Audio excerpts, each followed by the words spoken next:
अस्सलामु अलैकुम वरहमतुल्लाहि वबरकातुह।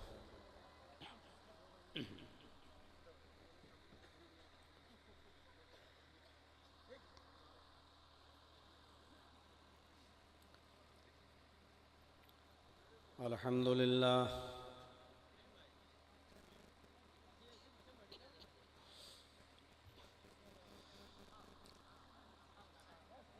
अल्हम्दुलिल्लाहि नहमदुहु व नस्तईनुहु व नस्तगफिरुह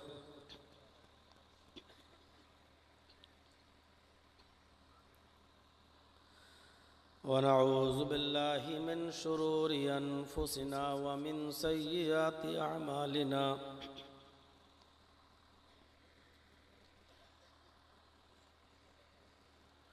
मन यहदिहिल्लाहु फला मुज़िल्ल लह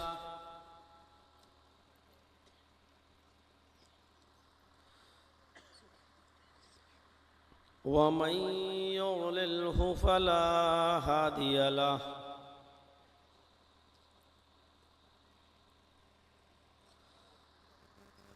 व अशहदु अल्ला इलाहा इल्लल्लाहु वहदहु ला शरीक लह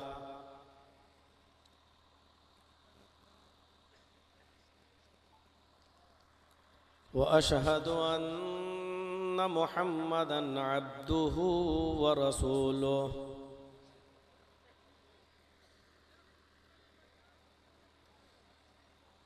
अम्मा बाद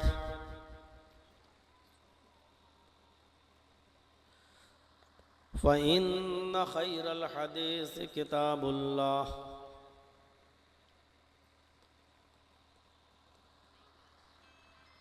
व खैरल हदी हदी मुहम्मदिन सल्लल्लाहु अलैहि वसल्लम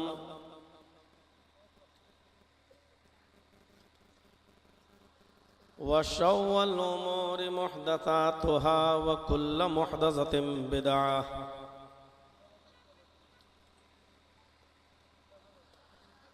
व कुल्लु बिदअतिन ज़लालह व कुल्लु ज़लालतिन फिन्नार।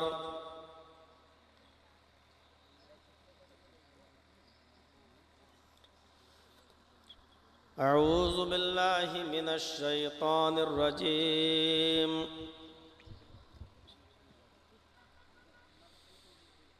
बिस्मिल्लाहिर रहमानिर रहीम।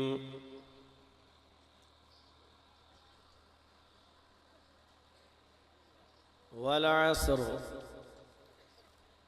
इन्नल इंसान लफ़ी खुस्र इल्लल्लज़ीना आमनु व अमिलुस्सालिहाति व तवासौ बिल हक़्क़ि व तवासौ बिस्सब्र।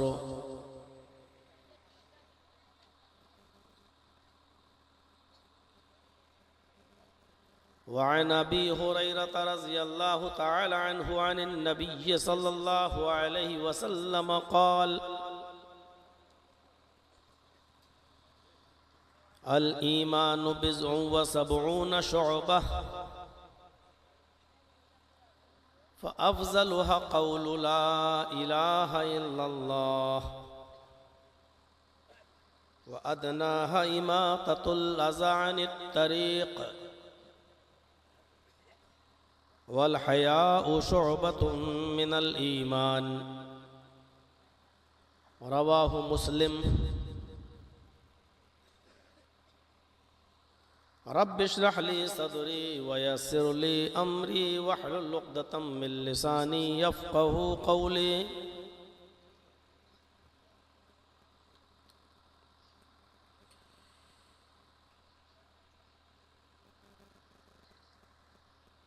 स्टेज पर बैठे हुए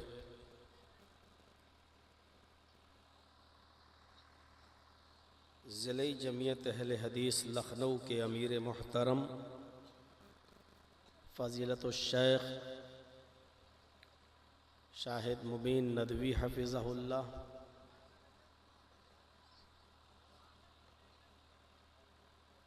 उनके साथ तशरीफ़ लाए हुए ज़िले जमियत अहले हदीस लखनऊ के नाज़िम जनाब नदीम साहब, स्टेज पर बैठे हुए इलाके के मुअक्कर दीगर उलमाए किराम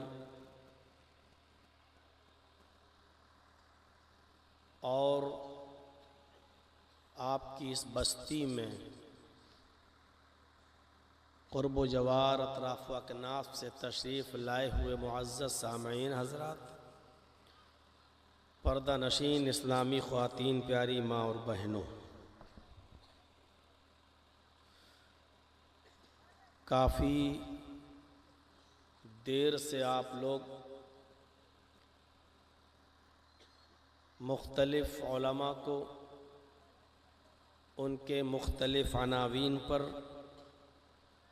उनके मुख्तलिफ़ उसलूब व लहजे में किताब व सुन्नत पर मबनी बातें जो उनकी ज़बान से निकल रही थीं आप समाअत फरमा रहे थे।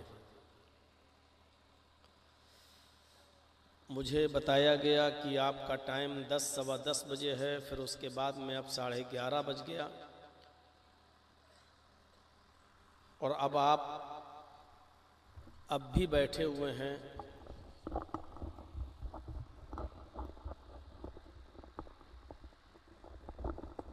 दिल जमाई के साथ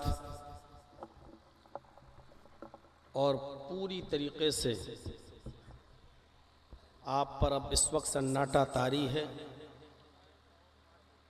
किताब व सुन्नत पर मबनी बातों को सुनने के लिए। और शायद मैं इस इजलास का आखिरी ख़तीब हूँ। दुआ करता हूँ अल्लाह तबारक व तआला से कि अल्लाहुल आलमीन जो बातें अब तक आपके सामने कही जा चुकी हैं और जो बातें अब कही जा रही हैं, अल्लाह ताला हम कहने वालों को भी और सुनने वालों को भी अमल की पूरी पूरी तौफ़ीक़ अता फ़रमाए। आपकी इस बस्ती में मैं पहली बार आया हूँ, लेकिन लखनऊ ज़िले के अतराफ़ में कई जगहों पर कई प्रोग्रामों में मैं शिरकत कर चुका हूँ और आप भी आसपास कहीं आपने सुना भी होगा, लेकिन इस बस्ती में मैं पहली बार आया हूँ। चाहता हूँ कि कुछ देर, जितनी देर भी मैं आपके सामने रहूँ, आपको किताब व सुन्नत पर मबनी बातों से जोड़ूं।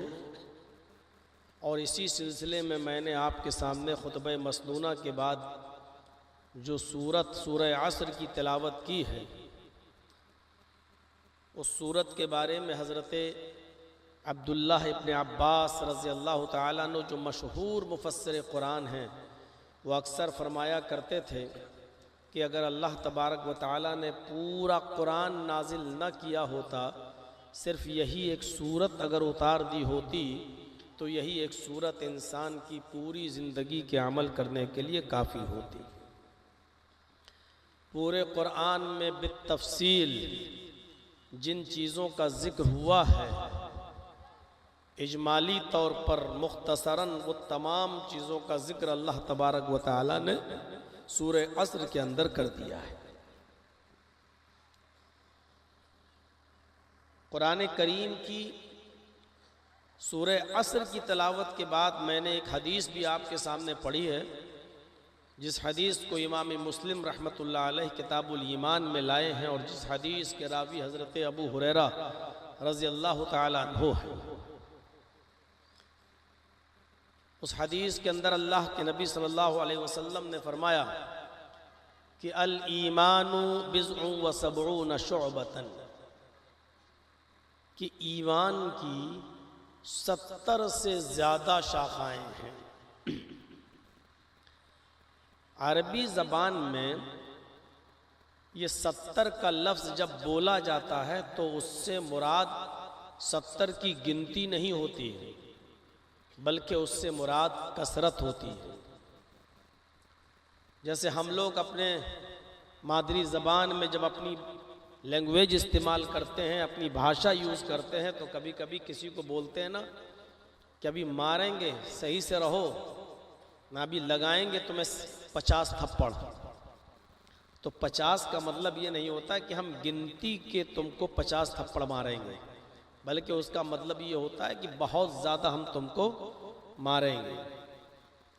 तो अरबी ज़बान में यहाँ जो कहा गया कि ईमान की 70 से ज़्यादा शाखाएँ हैं, तो उसका मतलब ये है कि ईमान की ब्रांचेस, ईमान की शाखाएँ बहुत ज़्यादा हैं, एक कसरत मुराद ली गई। और उसमें इस हदीस के अंदर 3 शाखाओं का बयान किया गया है। पहली चीज़ बताई गई है फ़अफ़ज़लुहा क़ौलु ला इलाहा इल्लल्लाह। पहली चीज़ ये है कि ये कहा जाए ला इलाहा इल्लल्लाह। ये सबसे अफजल ईमान की ब्रांच है, ईमान की शाख है। व अदनाहा इमाततुल अज़ा अनित तरीक़, और सबसे कमतर दर्जे की ईमान की शाख, ईमान का दर्जा, ईमान की ब्रांच ये है कि रास्ते से तुम तकलीफ देह चीज़ को हटा दो। रास्ते में कोई भी तकलीफ देह चीज़ पड़ी हुई है, रास्ते से उस तकलीफ देह चीज़ को हटा देना भी ईमान की एक शाख है। गौर कीजिएगा, सबसे अफजल शाख बता दी ला इलाहा इल्लल्लाह कहना, और सबसे कमतर दर्जे की, सबसे अदना दर्जे की शाख बता दी कि रास्ते से तकलीफ दे चीज़ को हटाना। और फिर एक अहम और ख़ास शाख का तस्किरा अलग से कर देना। भाई एक पहली बता दी सबसे अफजल, और सबसे निचली दोनों बता दी, लेकिन फिर एक अलग से किसी शाख का तस्किरा करना उसकी अहमियत को सामने रखते हुए। और वो क्या है? वल हयाउ शुअबतुम मिनल ईमान। हया भी ईमान का एक शोबा है, हया भी ईमान की एक ब्रांच है। मैं अपने आज के इस खिताब के अंदर इन्हीं तीनों चीज़ों की वजाहत करूंगा, इन 3 शाखाओं के बारे में मैं बोलूँगा, इस दुआ के साथ कि अल्लाह रब्बुल आलमीन हिम्मत दे और जो कुछ भी बोला जाए अल्लाह रब्बुल आलमीन हम सबको उस पर अमल करने की तौफीक अता फरमाए। पहली चीज़ जो बताई गई है वो है कौलु ला इलाहा इल्लल्लाह, ला इलाहा इल्लल्लाह कहना। इस जुमले को और इस कलमे को हमने बहुत ही मामूली जुमला समझ रखा है।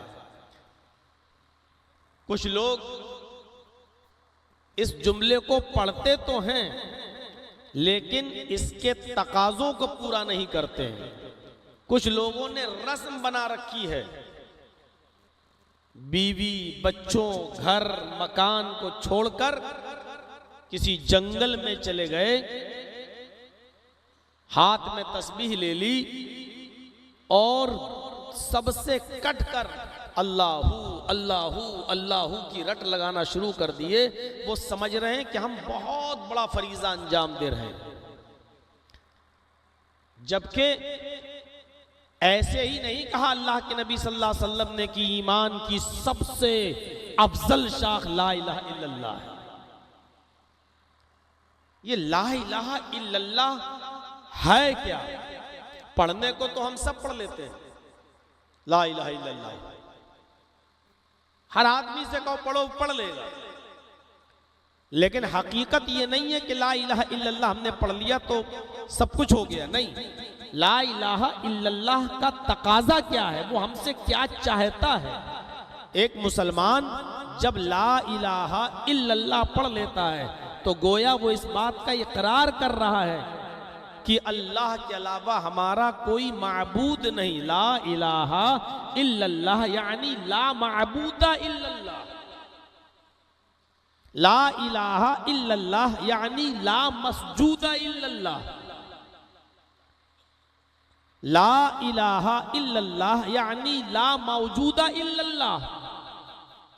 ला इलाहा इल्लल्लाह पढ़ने का मतलब ही यह है कि अल्लाह के अलावा हमारा कोई माबूद नहीं। ला इलाहा इल्लल्लाह के पढ़ने का मतलब ही यह है कि हम इस बात का इकरार कर रहे हैं कि अल्लाह के अलावा हमारा कोई मसजूद ही नहीं, हम किसी को सजदा करें ये है ही नहीं। अल्लाह के अलावा अपने इल्म के एतबार से कोई मौजूद ही नहीं। अल्लाह के अलावा कोई ज़ात ऐसी नहीं कि जिसके ऊपर तवक्कुल किया जा सके और जिसके ऊपर भरोसा किया जा सके।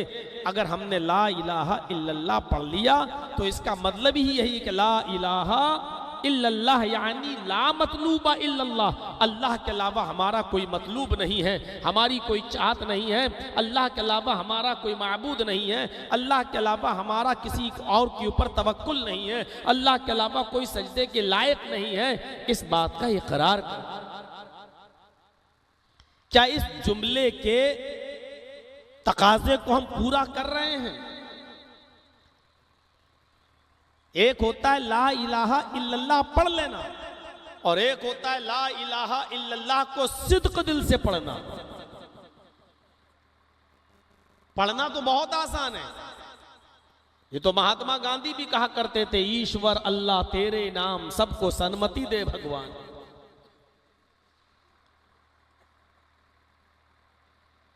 लेकिन ला इलाहा इल्लल्लाह के पढ़ने का ये मतलब नहीं है।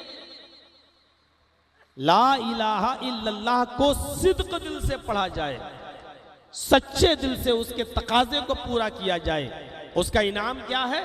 बुखारी की रिवायत, अल्लाह के नबी फरमाते हैं, मन क़ाला ला इलाहा इल्लल्लाह दखलल जन्नह, जिसने सिद्क दिल से ला इलाहा इल्लल्लाह पढ़ा वो जन्नती है। इस हदीस से ये पता चला कि ला इलाहा इल्लल्लाह को पढ़ने के बाद इंसान जन्नत का मुस्तहिक हो जाता है अगर वो उसके तकाजों को पूरा करता है।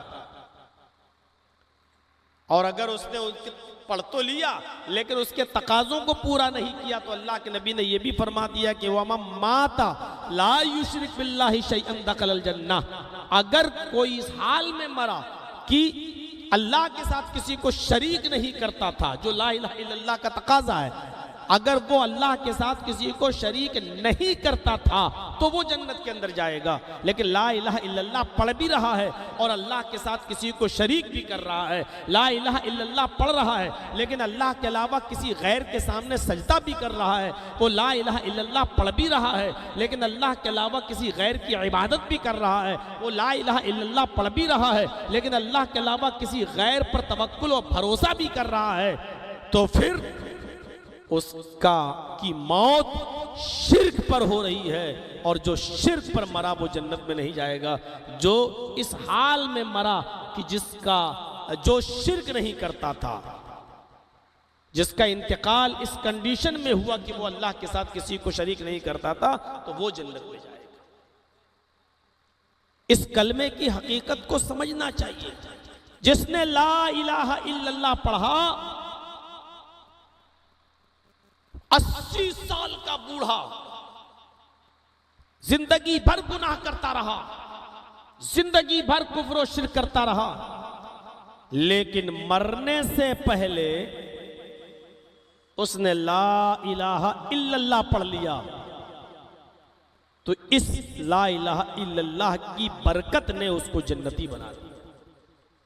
अभी अगर वो ला इलाहा इल्लल्लाह नहीं पढ़ता तो वो जहन्नम में जाता, लेकिन वो 80 साल का बूढ़ा मरने से पहले ला इलाहा इल्लल्लाह पढ़ लिया, उसके तकाजे को पूरा किया तो वो जन्नती हो गया। गौर करिए, मैं कह सकता हूं कि ला इलाहा इल्लल्लाह वो जुमला है, वो कलमा है कि जिसको पढ़ने से इंसान जन्नत का मुस्तहिक हो जाता है और ला इलाहा इल्लल्लाह न पढ़ने की बुनियाद पर इंसान जहन्नमी हो जाता है। तो ला इलाहा इल्लल्लाह इंसान को जन्नती भी बना देता है और इसका न पढ़ना इंसान को जहन्नमी बना देता है।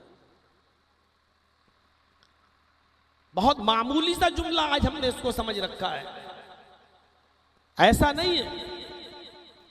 तसव्वुर करिए, आपने उस यहूदी का नाम सुना होगा जिसका नाम असवद था। अल्लाह के नबी सल्लल्लाहु अलैहि वसल्लम ने जब खैबर का मुहासरा किया और यहूदियों के उस खैबर को चारों तरफ से जब घेर लिया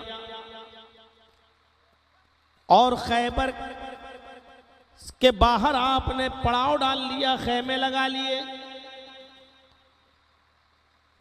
खैबर का एक यहूदी जो बकरियों को चराया करता था, जिसका नाम असवद था, वो अपनी बकरियां चराते चराते किसी तरीके से खैबर के बाहर आ गया। उसने देखा कि सहाबा किराम मौजूद हैं जिन्होंने हमारे खैबर का मुहासरा कर लिया है। उसने पूछा कि तुम्हारे आका कौन है, तुम्हारे सरदार कौन है? उनको बताया गया मोहम्मद रसूलुल्लाह हैं, फला फला खेमे में है, कहा मैं उनसे मुलाकात करना चाहता हूं। सहाबा किराम ने कहा जाओ, वो फला खेमे में उनसे मुलाकात करना चाहते हो तो कर लो। उसके जहन में तसव्वुर था कि मोहम्मद रसूलुल्लाह तो किसी कबीले का सरदार है, उनसे मिलना इतना आसान नहीं होगा, प्रोटोकॉल होगा, सिक्योरिटी लगी हुई होगी, सहाबा इतनी आसानी से मिलने नहीं देंगे। लेकिन क्या देखता है कि खैमाएं और वहां कच्ची जमीन के ऊपर मोहम्मद रसूलुल्लाह सल्लल्लाहु अलैहि वसल्लम बैठे हुए हैं। ये चला जाता है, कहता है कि आप मोहम्मद रसूलुल्लाह हैं? जवाब दिया जी। कहा मुझे आपसे कुछ बात करनी है। आपने कहा अंदर आ जाओ। खैबर के उस यहूदी को आपने अंदर बुलाया। खैबर का वो यहूदी यूं हम कलाम हुआ, आए मोहम्मद इब्न अब्दुल्लाह, आपकी दावत क्या है, आप किस चीज का पैगाम देते हैं? आपने फरमाया मेरी दावत यह है कि एक अल्लाह की इबादत की जाए, उसके अलावा किसी को अपना माबूद न समझा जाए, उसी से मांगा जाए, उसी से मदद तलब की जाए, उसी को पुकारा जाए, उसी पर तवक्कुल किया जाए, उसी पर भरोसा किया जाए। उसने कहा फिर आपकी हैसियत क्या है, आप कौन है? फरमाया मैं तो अल्लाह का रसूल हूं, उसके पैगाम को पहुंचाने के लिए आया हूं, मुझे अल्लाह का रसूल माना जाए। उसके सामने नबी अकरम ने इतनी खूबसूरत अंदाज से अपनी बात पेश की कि खैबर का वो यहूदी रोक नहीं पाया अपने आप को और कहने लगा ठीक है, मैं आपके इस कलमे को पढ़ लेता हूं और इस्लाम ले आता हूं। उसी जगह पर वो असवद नामी यहूदी इस्लाम लाता है और उसने कलमा पढ़ लिया, अशहदु अल्ला इलाहा इल्लल्लाह व अशहदु अन्ना मुहम्मदन अब्दुहु व रसूलुहु। वो ये कलमा पढ़कर इस्लाम लाया। अब कहने लगा आए मोहम्मद रसूलुल्लाह सल्लल्लाहु अलैहि वसल्लम, मैं इस्लाम तो ले आया, अब मेरे लिए कोई काम बताइए कि मैं काम क्या करूं। जरा इस कलमे की हकीकत को समझने की कोशिश कीजिएगा। आपने फरमाया पहला काम तुम्हारा यह है, अल्लाह से तुमने अपना रिश्ता तो जोड़ लिया, कलमा तो पढ़ लिया, अशहदु अल्ला इलाहा इल्लल्लाह का इकरार तो कर लिया, लेकिन तुम्हारे कब्जे में अभी ये बकरियां हैं जिनको तुम चराते हो। इन बकरियों को पहले उनके मालिक के हवाले कर दो, क्योंकि बेईमानी के साथ इस्लाम जिंदा नहीं रह सकता है। अगर किसी की अमानत में खयानत करके तुम इस्लाम पर अमल करना चाहो तो नहीं कर सकते हो। दीन का कोई काम तुम्हें तब बताऊंगा जब लोगों की ये बकरियां, लोगों की अमानतें उनके मालिकों के हवाले पहुंच जाएं। गौर कीजिए, आपने सबसे पहले उसको नमाज पढ़ने का हुक्म नहीं दिया, रोजा रखने का हुक्म नहीं दिया, ज़कात देने का हुक्म नहीं दिया, हज करने का हुक्म नहीं दिया। क्या कहा? ये लोगों की अमानतें तुम्हारे पास है, ये बकरियां पहले उनके मालिक के हवाले करो।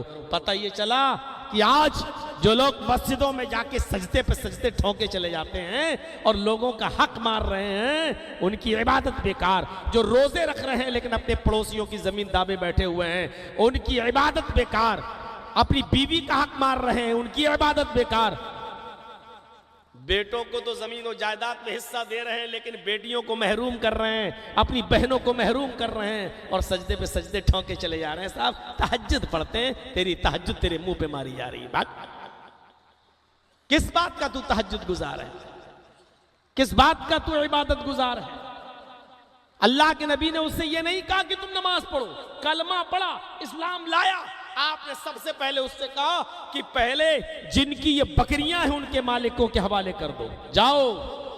वो मालिकों के हवाले करके आया, चला गया, और जहां बकरियां छोड़ दिया करता था, एक आबादी थी, वहां बकरियां छोड़ देता था, वहां से बकरियां अपने अपने घर चली जाती थी। बकरियों को भी तो मालूम है मेरा घर कौन सा है, पहचानती थी। जहां वो रोजाना बकरियां छोड़ दिया करता था, बकरियां वहीं से अपने अपने घर चली जाया करती थी। उसने उसी जगह पर बकरियों को छोड़ दिया, वो बकरियां अपने अपने घर चली गईं। उसके बाद आया और अल्लाह के नबी सल्लल्लाहु अलैहि वसल्लम के पास आकर कहने लगा, आय अल्लाह के नबी सल्लल्लाहु अलैहि वसल्लम, मैंने बकरियों को उनके मालिक के हवाले कर दिया, मैंने बकरियों को उनके मालिकों के पास पहुंचा दिया। अब मेरे पास किसी की कोई अमानत नहीं है। अब मुझे बताइए कि मैं दीन का क्या काम करूं? इस्लाम तो ले आया हूं, अब मेरे जिम्मे काम क्या है? आपने फरमाया, आय अस्वत, इस वक्त नमाज का वक्त नहीं है कि मैं तुमसे कहूं नमाज पढ़ने जाओ। इस वक्त रमजान का महीना भी नहीं है कि मैं तुमसे कहूं कि तुम रोजा रखो। हज का सीजन भी नहीं है कि मैं तुमसे कहूं हज करो। हाँ, एक दीन का काम हो रहा है, वो ये है कि थोड़ी दूर यहां से जाने के बाद जिहाद हो रहा है। सहाबा किराम वहां मेरे जिहाद कर रहे हैं, काफिरों से लड़ रहे हैं। तुम भी तलवार उठाओ और उस मैदान जिहाद में कूद जाओ, तुम भी अल्लाह की राह में शिरकत कर लो, जिहाद में शामिल हो जाओ। उसने तलवार उठाई और फरमाया कि मैं जिहाद में जाने के लिए तैयार हूं, लेकिन अल्लाह के नबी इसमें मुझे मिलेगा क्या? आपने फरमाया, जिहाद करते करते अगर जिंदा वापस बचकर आ गए तो गाजी कहलाओगे, और अगर जिहाद करते करते काफिर की तलवार से मारे गए, कत्ल कर दिए गए, तो शहीद कहलाओगे और तुम्हारे लिए जन्नत है। उसने कहा ठीक है, चला गया। एक वक्त की नमाज नहीं पढ़ी, एक भी रोजा नहीं रखा, कलमा पढ़ा। पहला काम लोगों की अमानतों को उनके हवाले कर दिया। दूसरा काम, नमाज का वक्त नहीं था, रोजे का महीना नहीं था, आपने उसको जिहाद में भेज दिया। अभी किसी नमाज का वक्त भी नहीं आया, वो जिहाद करता रहा, लड़ता रहा, काफी देर तक लड़ा, लेकिन लड़ते लड़ते काफिर की तलवार इसकी गर्दन पे चली और ये शहीद हो गए, ये कत्ल कर दिया गया। अब सहाबा किराम को ये नहीं मालूम कि जो कत्ल हुआ ये कौन है, क्योंकि ईमान तो नबी अकरम के खेमे में लाया था, सहाबा किराम के सामने तो ईमान लाया नहीं था, इसलिए इसकी लाश पड़ी हुई है। किसी को यही नहीं मालूम कि ये मरने वाला, ये कत्ल होने वाला है कौन। सब उसको देखने लगे, या अल्लाह इसको दफनाया जाए, इसकी जनाजा पढ़ी जाए ना पढ़ी जाए, इसको दफनाया जाए ना दफनाया जाए, इसका क्या किया जाए। हमें तो ये मालूम ही नहीं कि ये मरने वाला कौन है। थोड़ी देर के बाद नबी अकरम को पता चला कि एक अजनबी आदमी मैदान जंग में मारा गया। तो आप आए, आपने अस्वद की इस लाश को देखा, देख कर फरमाया, साथियों चौंको मत, ये अभी थोड़ी देर पहले ईमान लाया, बकरियों को उनके मालिकों के हवाले किया, उसके बाद नमाज का वक्त नहीं था, रोजे का महीना नहीं था, हज का सीजन नहीं था, मैंने इसको जिहाद के लिए भेजा, अल्लाह की राह में लड़ा और इतना लड़ा कि लड़ते लड़ते शहीद हो गए। तुम्हारा ईमानी भाई है, इसको दफनाया जाएगा जैसे हम और शहीदों को दफनाते हैं, लिहाजा इसके साथ भी वही सलूक किया जाएगा। फरमाया साहबा किराम ने कि अल्लाह के नबी हम तो इसको जानते नहीं हैं। आपने फरमाया तुम नहीं जानते हो, लेकिन ये अभी कुछ ही देर पहले ईमान लाया और ये पहला वो शख्स है जिसने कलमा पढ़ने के बाद एक भी वक्त की नमाज नहीं पढ़ी, एक भी इबादत नहीं की, एक भी रोजा नहीं रखा, लेकिन फिर भी अल्लाह ने इसके ऊपर जन्नत वाजिब कर दी है, इसको जन्नत देकर रहेगा। इस आदमी के लिए जन्नत मुंतजिर है, इस आदमी को अल्लाह ने जन्नत में दाखिल कर दिया। मेरे भाइयों, बताने का मकसद ये था कि कलमा तैयबा पढ़ा उसने, ला इलाहा इल्लल्लाह, और एक भी नमाज नहीं पढ़ी, एक भी रोजा नहीं रखा। इस कलमे को पढ़ने के बाद मैदान जंग में गया, शहीद हो गया, और कहाँ गया? जन्नत के अंदर। एक भी नमाज नहीं पढ़ी। तो इस कलमे की हकीकत को समझ रहे हैं ना? एक तो हम और आप भी हैं, जनाजा उठाएंगे तो पढ़ेंगे ला इलाहा इल्लल्लाह, मैयत को नहलाएंगे तो पढ़ेंगे ला इलाहा इल्लल्लाह, कब्र में उतारेंगे तो पढ़ेंगे ला इलाहा इल्लल्लाह। जहां नहीं पढ़ना चाहिए वहां पर भी पढ़ेंगे। और मैयत के पास औरतें जब बैठ जाएं फिर देखो लगता है इनसे बड़ी मौलवन तो कोई है ही नहीं। सारा कुरान और हदीस का इल्म तो इन्हीं के पास है।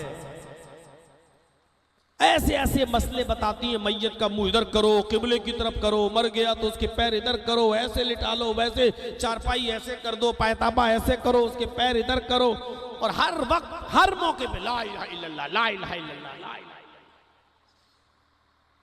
ये मुशाहिदे की बात कर रहा हूं, देखी हुई है। मैंने कहा अरे भैया तुम लोगों से तो बड़े बड़े मौलवी हार जाएंगे, सबसे बड़ी मौलवन तो तुम ही लोग हो। तो कहती है कि ला इलाहा इल्लल्लाह पढ़ना गलत है क्या? पढ़ लिया तो हर्ज किया है। इनसे मसले पूछो, कहती पढ़ लिया तो हर्ज किया है। ला इलाहा इल्लल्लाह पढ़ा अस्वद ने, नमाज का टाइम नहीं था, सीधे जंग में गया, शरीक हुआ, लड़ा, शहीद हुआ, एक भी टाइम की नमाज नहीं पढ़ी और जन्नत का मुस्तहिक ये है ला इलाहा। अब सोचो अगर ला इलाहा इल्लल्लाह ना पढ़ता और मर जाता तो कहां जाता? फअफ़ज़लुहा क़ौलु, ऐसे ही नहीं कहा अल्लाह के रसूल सल्लल्लाहु अलैहि वसल्लम ने कि सबसे अफजल दर्जे का ईमान, सबसे अफजल दर्जे की ईमान की शाख क्या है? ला इलाहा इल्लल्लाह कहना है, उसके मुतालबे को, उसके तकाजे को पूरा करना है। अब देख लीजिए इसके बरक्स दूसरा वाकया देख लीजिए, इसने तो कलमा पढ़ा और एक भी वक्त की नमाज नहीं पढ़ी, अल्लाह के रसूल ने मोहर लगा दी, कहां जाएगा? जन्नत में। और एक दूसरा वाकया देख लीजिए, पूरी जिंदगी नबी की खिदमत करते रहे, पूरी जिंदगी नबी की सेवा में लगे रहे। नबी अकरम पर कोई आंख उठाता था तो नबी के ये चचा अबू तालिब दिफा करते थे, बचाने आ जाते थे कि मेरे भतीजे की तरफ टेढ़ी नजर करके देखने की जुर्रत भी तो करके दिखाओ। साथ देते रहे, पूरी जिंदगी अपने भतीजे का साथ दिया, मोहम्मदुर रसूलुल्लाह का साथ दिया, दुख में, दर्द में, गम में, हंसी में, खुशी में, हर जगह नबी का साथ दिया। लेकिन जब मरजुल मौत में मुब्तला हुए और मोहम्मद रसूलुल्लाह सल्लल्लाहु अलैहि वसल्लम उनके पास बैठ गए, और भी रिश्तेदार बैठे हुए थे, अल्लाह के नबी सल्लल्लाहु अलैहि वसल्लम ने अपने चचा के कान में कहा, आए मेरे चचा जान, आपकी तबीयत ज्यादा खराब है, इस बीमारी में कोई बचता नहीं है, पता नहीं आपकी रूह कब कब कब कब कब से उन सुरी से परवाज कर जाए। आपने फरमाया चचा जान, उनके कान में कहा, आए मेरे चचा जान, मैं नहीं चाहता हूं कि हालत कुफ्र में आपका इंतकाल हो। आए मेरे चचा, मरने से पहले अभी आपकी सांसें चल रही हैं, अभी आपके अंदर रूह बाकी है, आप सिर्फ मेरे कान में कह दीजिए, सबके सामने मत कहिए कि आपको शर्म आ रही है, ये रिश्तेदार क्या कहेंगे, ये लोग क्या कहेंगे और घर वाले क्या कहेंगे। आए मेरे चचा जान, आप सिर्फ मेरे कान में कह दीजिए ला इलाहा इल्लल्लाह। सबके सामने आप मत कहिए कि आपको रुसवाई झेलना पड़ेगी, आपको लोगों के ताने सुनना पड़ेंगे, आप सिर्फ मेरे कान में कह दीजिए ला इलाहा इल्लल्लाह, मैं गवाह बन जाऊंगा, बाकी मामला मैं निपट लूंगा अल्लाह ताला से, मैं आपकी बख्शिश करवा दूंगा, मैं अल्लाह से आपकी सिफारिश करवा दूंगा, और मैं गवाही दे दूंगा कि मेरे कान में इन्होंने ला इलाहा इल्लल्लाह पढ़ा, तुझे माबूद माना, तेरी वहदानियत का इकरार कर लिया। आए मेरे चचा, सिर्फ मेरे कान में कह दीजिए ला इलाहा इल्लल्लाह, अल्लाह ताला से बख्शवाना और सिफारिश करना मेरी जिम्मेदारी है, मैं अल्लाह तबारक व तआला से आपकी सिफारिश करवा के आपको जन्नत का मुस्तहिक बनवा दूंगा। अबू तालिब ने उस मौके पर फरमाया, भतीजे अब मैं आखिरी वक्त में अगर ला इलाहा इल्लल्लाह पढ़ लूं और लोगों को बाद में पता चलेगा तो लोग ताने मारेंगे कि देखो मोहम्मद का चचा अबू तालिब आखिरी वक्त में डर गया, जहन्नम अपने भतीजे की बातों में आ गया, जहन्नम से डर गया, इससे डर गया, और वो अपने बाप दादा के दीन को छोड़ बैठा। आए मेरे भतीजे छोड़ दो, मैं कलमा नहीं पढ़ सकता, मैं आपके कान में भी कलमा नहीं अदा कर सकता। मैं नहीं चाहता हूं कि मरते वक्त लोगों के ताने सुनना पड़े, इसलिए मैं चाहता हूं कि आखिरी रूह, आखिरी सांस भी मेरी निकले तो मेरे बाप दादा के धर्म पर, मेरे बाप दादा के दीन पर निकले। अपने भतीजे की बात न मानी और मोहम्मद रसूलुल्लाह के कान में भी कलमा नहीं पड़ा और अबू तालिब का इंतकाल हो जाता है। यहां अबू तालिब मरता है, उधर मोहम्मद रसूलुल्लाह अपने चचा के लिए दुआ के लिए हाथ उठाते हैं। अल्लाह ने मना कर दिया, आए मोहम्मद सल्लल्लाहु अलैहि वसल्लम, आपकी कोई दुआ आपके चचा अबू तालिब के हक में कबूल नहीं होगी। किसी मोमिन मर्द के लिए और किसी मोमिना औरत के, ये किसी मोमिन मर्द के लिए जायज़ ही नहीं ना औरत के लिए कि वो अपने काफिर किसी रिश्तेदार के लिए दुआए खैर करे, उसकी जन्नत में जाने की सिफारिश की दुआ करे। ये नहीं है, आपकी भी मैं नहीं सुनूंगा। आपका चचा अबू तालिब हालत कुफ्र में मरा है, उसने कलमा नहीं पढ़ा, इसलिए उसको मैं जहन्नम में डालूंगा, उसकी मगफिरत नहीं करूंगा, उसकी बख्शिश नहीं होगी। मेरे भाइयों गौर करो, आपके सामने दो मिसालें मैंने रखी हैं। एक मिसाल उसकी जिसने कलमा पढ़ा और शहीद हो गया, एक भी वक्त की नमाज नहीं पढ़ी, कहां गया? जन्नत में। और दूसरा वाकया मैंने आपके सामने वो रखा जिसने पूरी जिंदगी नबी की खिदमत की, नबी की बात मानी, नबी को दुश्मनों से बचाया, नबी पर हमला हुआ तो खुद अबू तालिब ने उसकी मुदाफियत की और लोगों को डांटा फटकारा, उनसे लड़े, जिंदगी भर अपने चचा का साथ भी दिया उनके हक में, लेकिन कलमा नहीं पढ़ा और मरे तो हालत कुफ्र में मरे। अल्लाह के नबी ने कहा भी कि मेरे कान में पढ़ दीजिए, मैं अल्लाह से आपको बख्शवा लूंगा, लेकिन उन्होंने नहीं पढ़ा। कहां गए? जहन्नम में।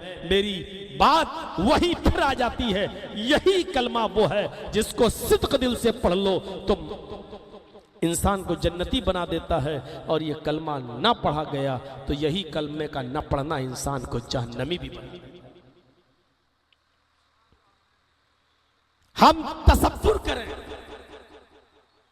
हम सोचें, हम एहसास करें, हम किस दिल से कलमा पढ़ रहे हैं,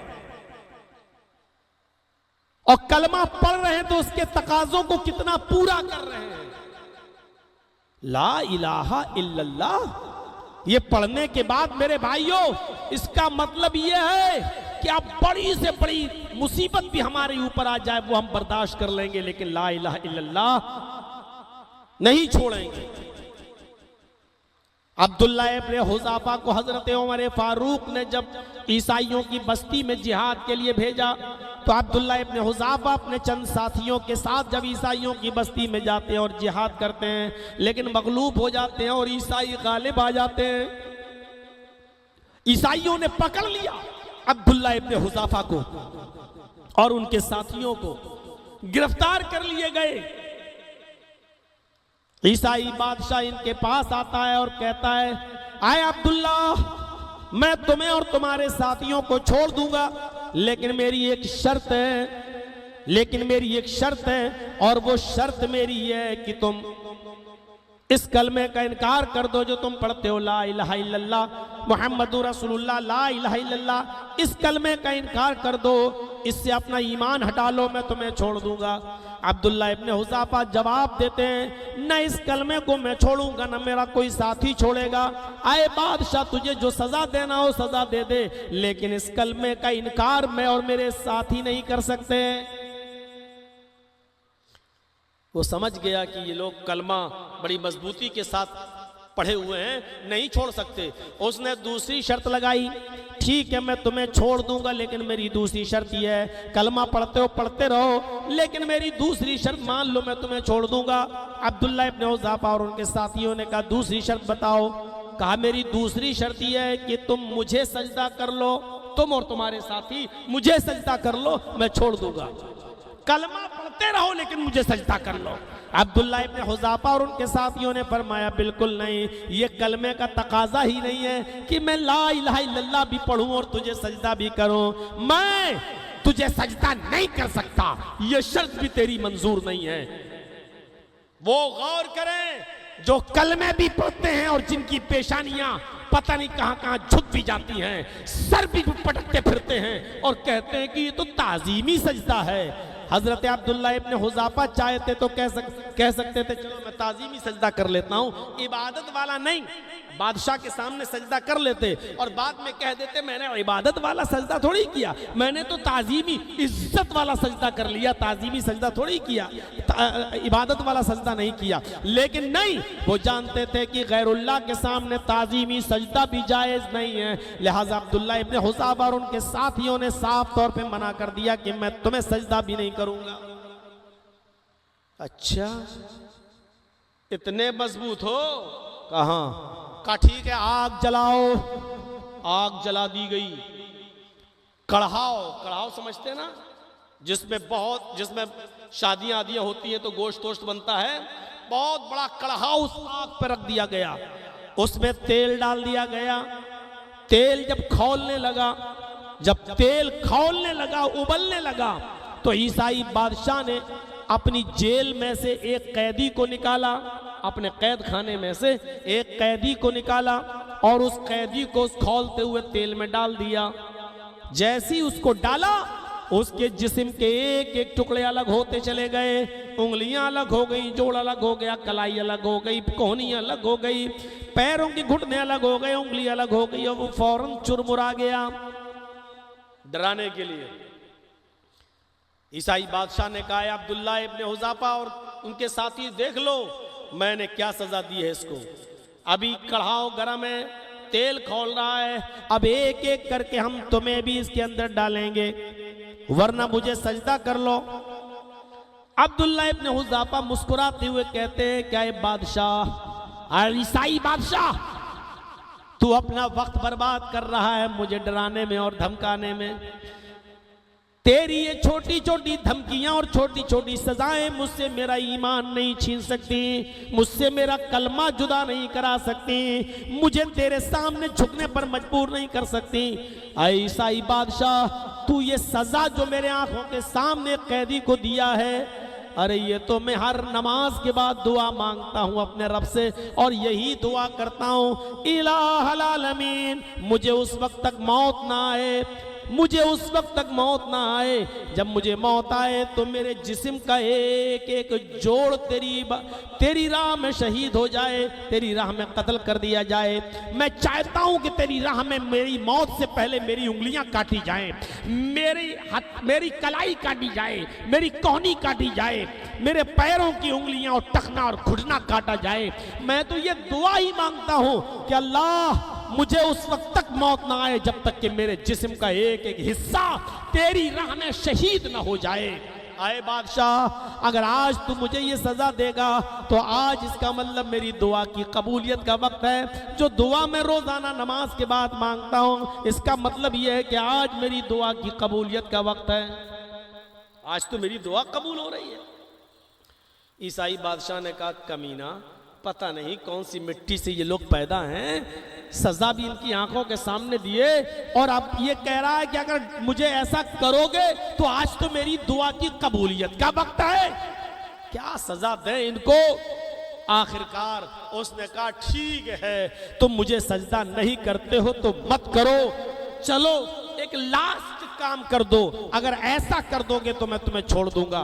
कहा क्या है बताओ, मेरे दीन के दायरे में होगा तो मैं कर दूंगा और शरीयत इजाजत नहीं देगी तो नहीं करूंगा।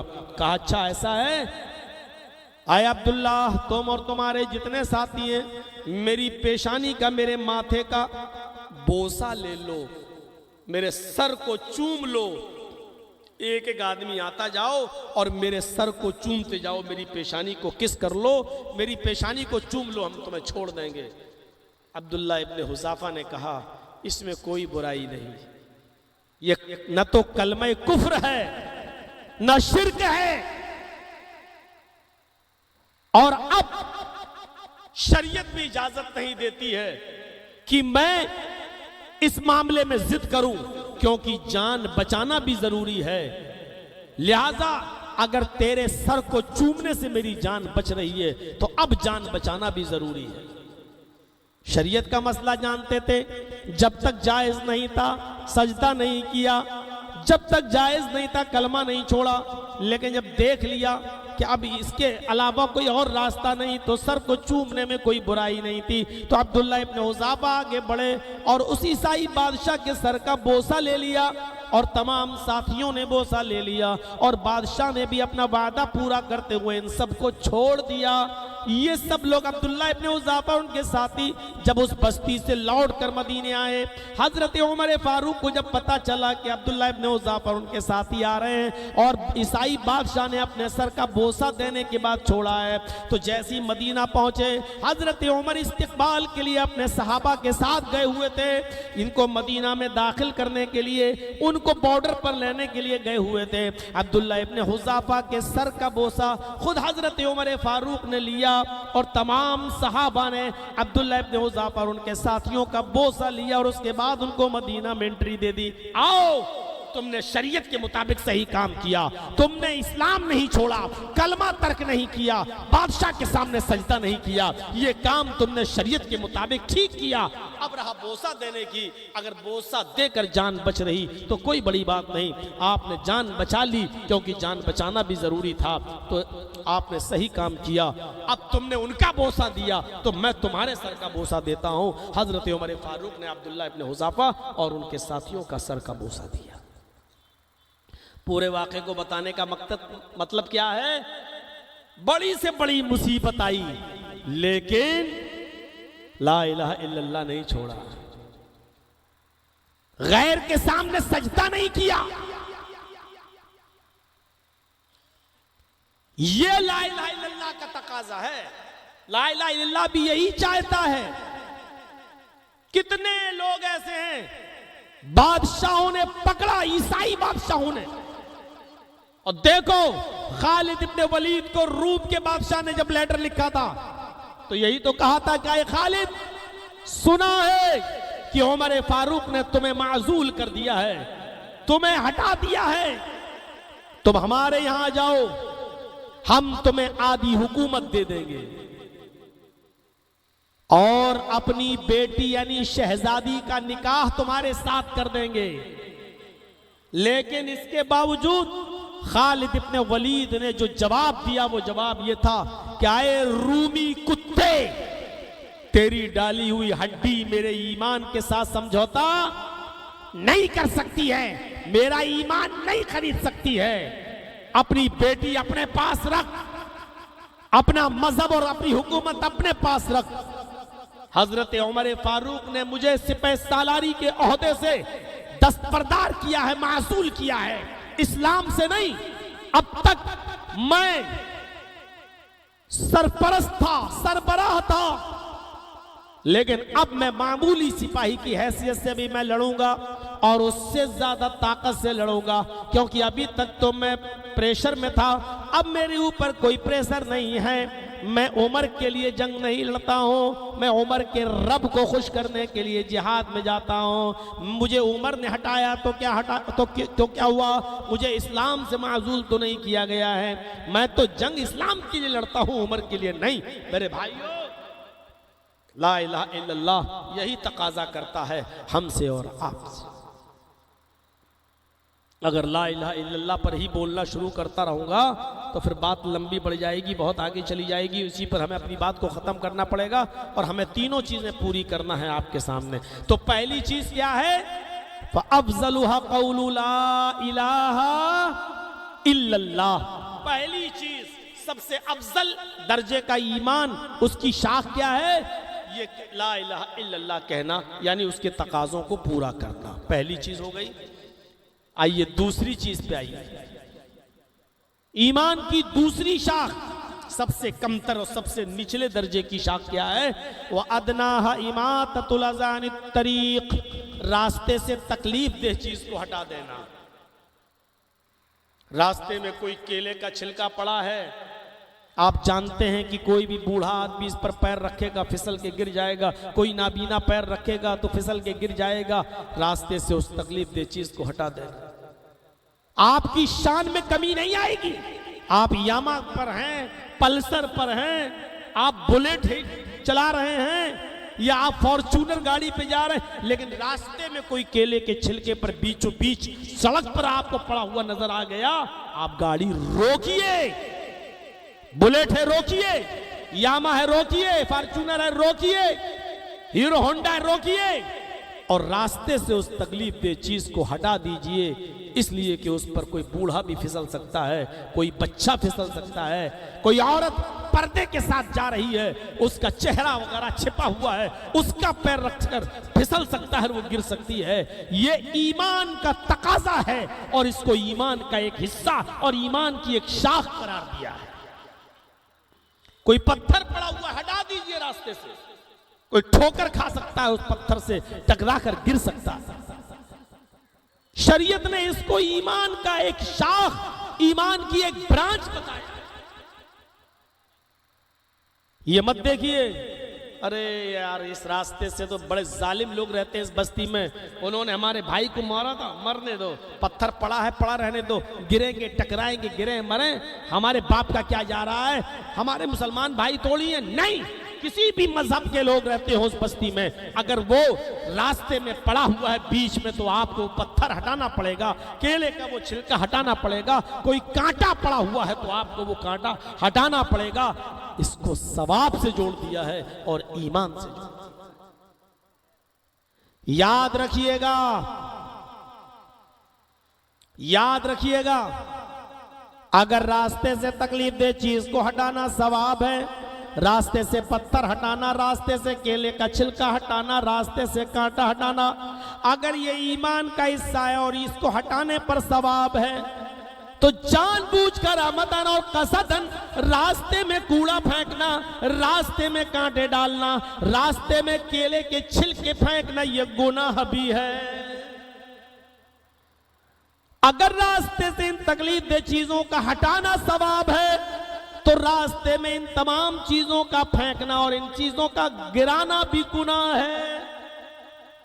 अगर हटाने पर सवाब है तो जबरदस्ती अमदन और कसदन फेंकने पर और रास्ते में ये चीजें डालने पर गुनाह भी पड़ेगा। और बात बहुत छोटी कही है, रास्ते से तकलीफ दे चीज को हटा देना। ये तकलीफ दे चीजों में बहुत सी चीजें शामिल हैं, सिर्फ पत्थर ही नहीं है, सिर्फ केले का छिलका ही नहीं है। अगर कोई शख्स तकरीर कर रहा है, किताबो सुन्नत की बातें बता रहा है, तो आप किसी दूसरे मौलवी को लेने के लिए और रिसीव करने के लिए आप जा रहे हैं और शोर करें, घेर लें और एक आलिम की कुरान और हदीस पर मबनी बातों को सुनना छोड़ दें या शोर करके दूसरे आलिम के पीछे पड़ जाएं, यह भी तकलीफ देना।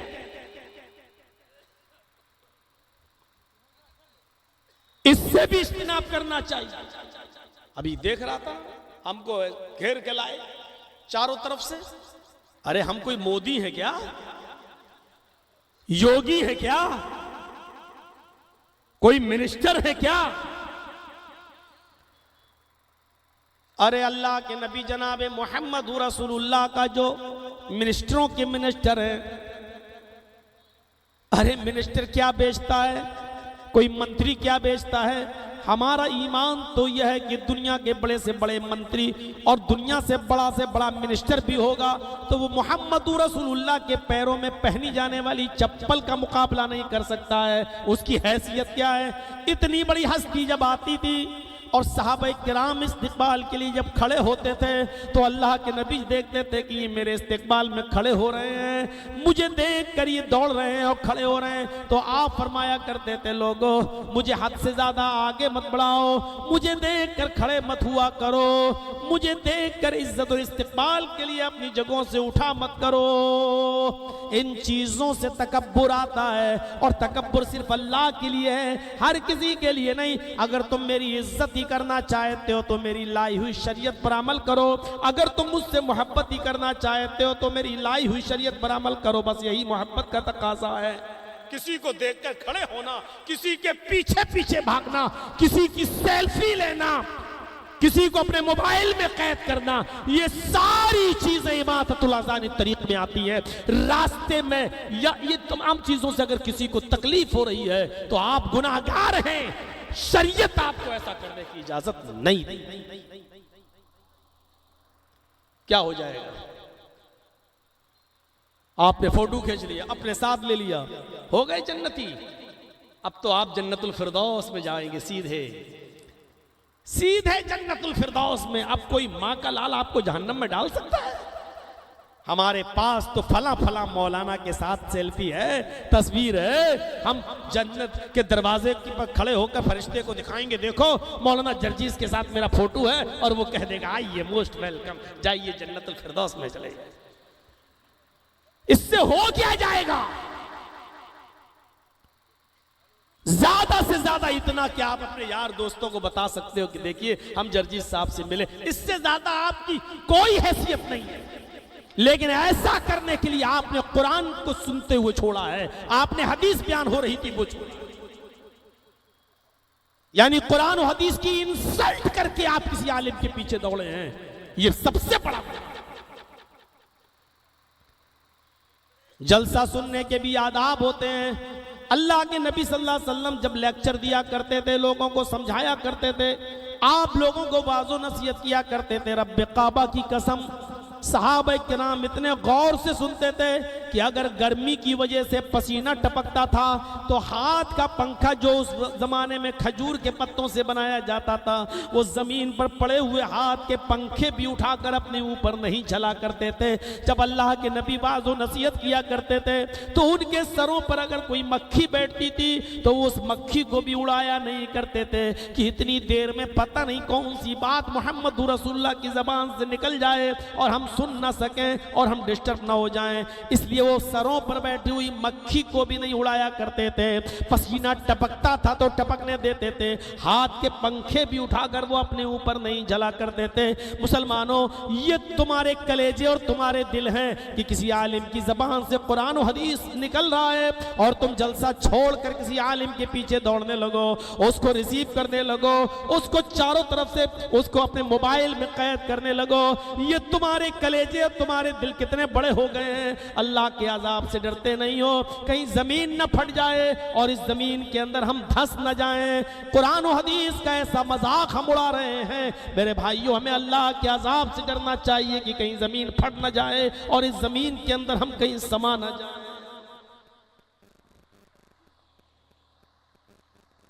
तो मौलाना तो सब पे पानी फेर दिया है,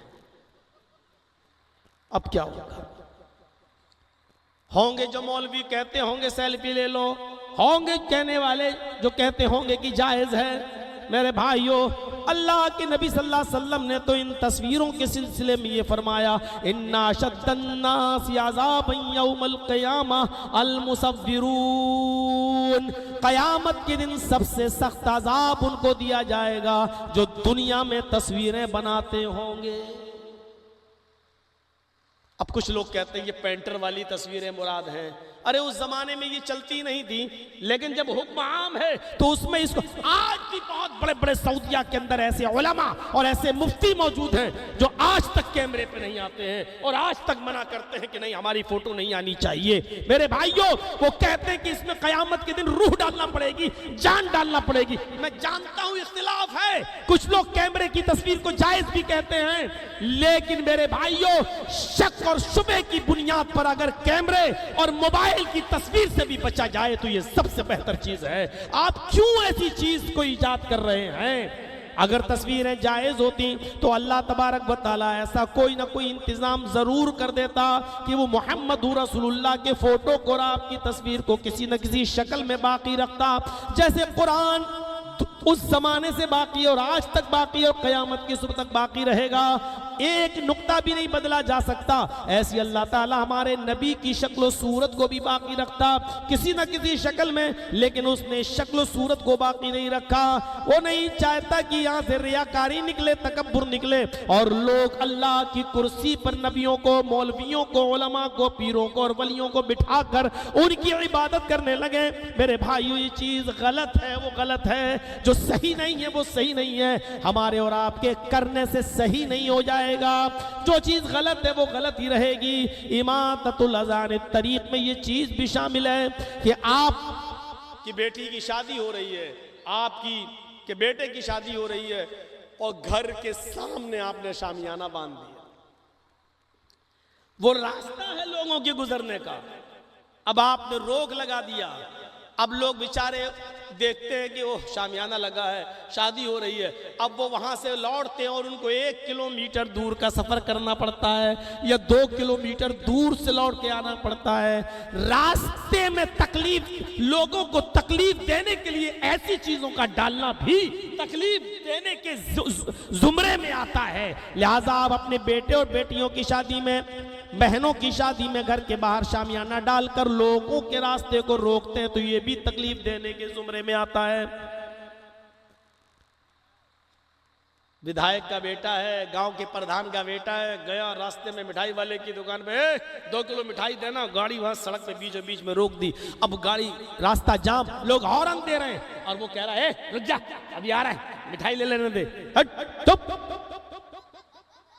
और इतनी देर के लिए रास्ता रुका हुआ है। रास्ते में गलत जगह पर गाड़ी को पार्क करना भी मेरे भाइयों रोज रास्ते तकलीफ देने के जिम्मे में आता है। ये चीज भी गलत है।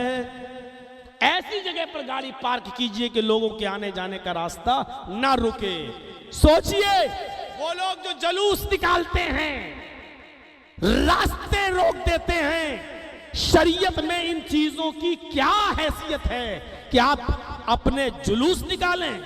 कोई भी जुलूस हो, चाहे वो ईद मिलादुन नबी का जुलूस हो या वो कोई और जुलूस हो, किसी का भी हो, आप लोगों के रास्ते को नहीं रोक सकते हैं क्योंकि कोई इमरजेंसी है, कोई एम्बुलेंस पे बैठा हुआ है जिसके पास चंद लम्हे बाकी रह गए, उसको इमरजेंसी हॉस्पिटल के अंदर जाना है, लेकिन उस गाड़ी को भी लौट कर जाना पड़ रहा है। आधे घंटे के रास्ते को 1.5 घंटे में पूरा करता है। पता चला अस्पताल पहुंचते पहुंचते मरीज मर गया, पता चला कि उसका इंतकाल हो गया। मेरे भाइयों ये चीज भी गलत है। आप रास्ते के अंदर जुलूस नहीं निकाल सकते हैं। इसी तरीके से रमजान के महीने में 2 बजे और 2:30 बजे खड़े हो जाओ, माइक पकड़ लो, रोजेदार भाइयों उठो, सहरी करो। इस वक्त 3 बज चुके हैं, 5 मिनट के बाद फिर 3:05 हो चुके हैं, अभी 1 घंटा बाकी रह गया है। आप लोगों को शोर कर करके नहीं उठा सकते हो, इसलिए कि सबके ऊपर रोजा नहीं है। उन बूढ़े लोगों को आप क्यों उठा रहे हो? शरीयत ने जिनको इजाजत दी है कि वो अपने बुढ़ापे की वजह से रोजा नहीं रख सकते हैं, जो इतने बूढ़े हो चुके हैं कि शरीयत ने उनके ऊपर से रोजे को माफ कर दिया है, अब वो फिदिया देकर काम चलाएंगे। बड़ी मुश्किल से डॉक्टर की दी हुई नींद की गोली खाकर उनको नींद आई थी कि आपने हेलो हेलो करके, नज़में पढ़ के, नाते पढ़ के और शोर करके उनको उठा दिया। अब वो बेचारा बूढ़ा सो ही नहीं पा रहा है। उन औरतों के ऊपर भी रोजा नहीं है जो हामिला है, जिनके पेट में बच्चा है। शरीयत ने उनको इजाजत दी है कि अगर रोजा रखने से तुम्हारे पेट के बच्चे को खतरा है, अगर मर जाने का डर है, तो तुम्हारे ऊपर से रोजे की रुख्सत है। अभी रोजा तुम छोड़ सकती हो, बाद में उसकी कज़ा कर लेना। अभी शरीयत ने उन औरतों के ऊपर से भी रोजा उठा लिया है जो अपने बच्चों को दूध पिलाती हैं। शरीयत ने कह दिया है कि अगर दूध बच्चों को पिलाती हो, अगर रोजा रखने से तुम्हारे बच्चे की सेहत पर फर्क पड़ रहा है तो तुम रोजा छोड़ दो, बाद में पूरा कर लेना। आप हंगामा करके, नाते पढ़ के, नज़में पढ़ के उन औरतों को भी जगा रहे हो जिनके ऊपर रोजा है ही नहीं है।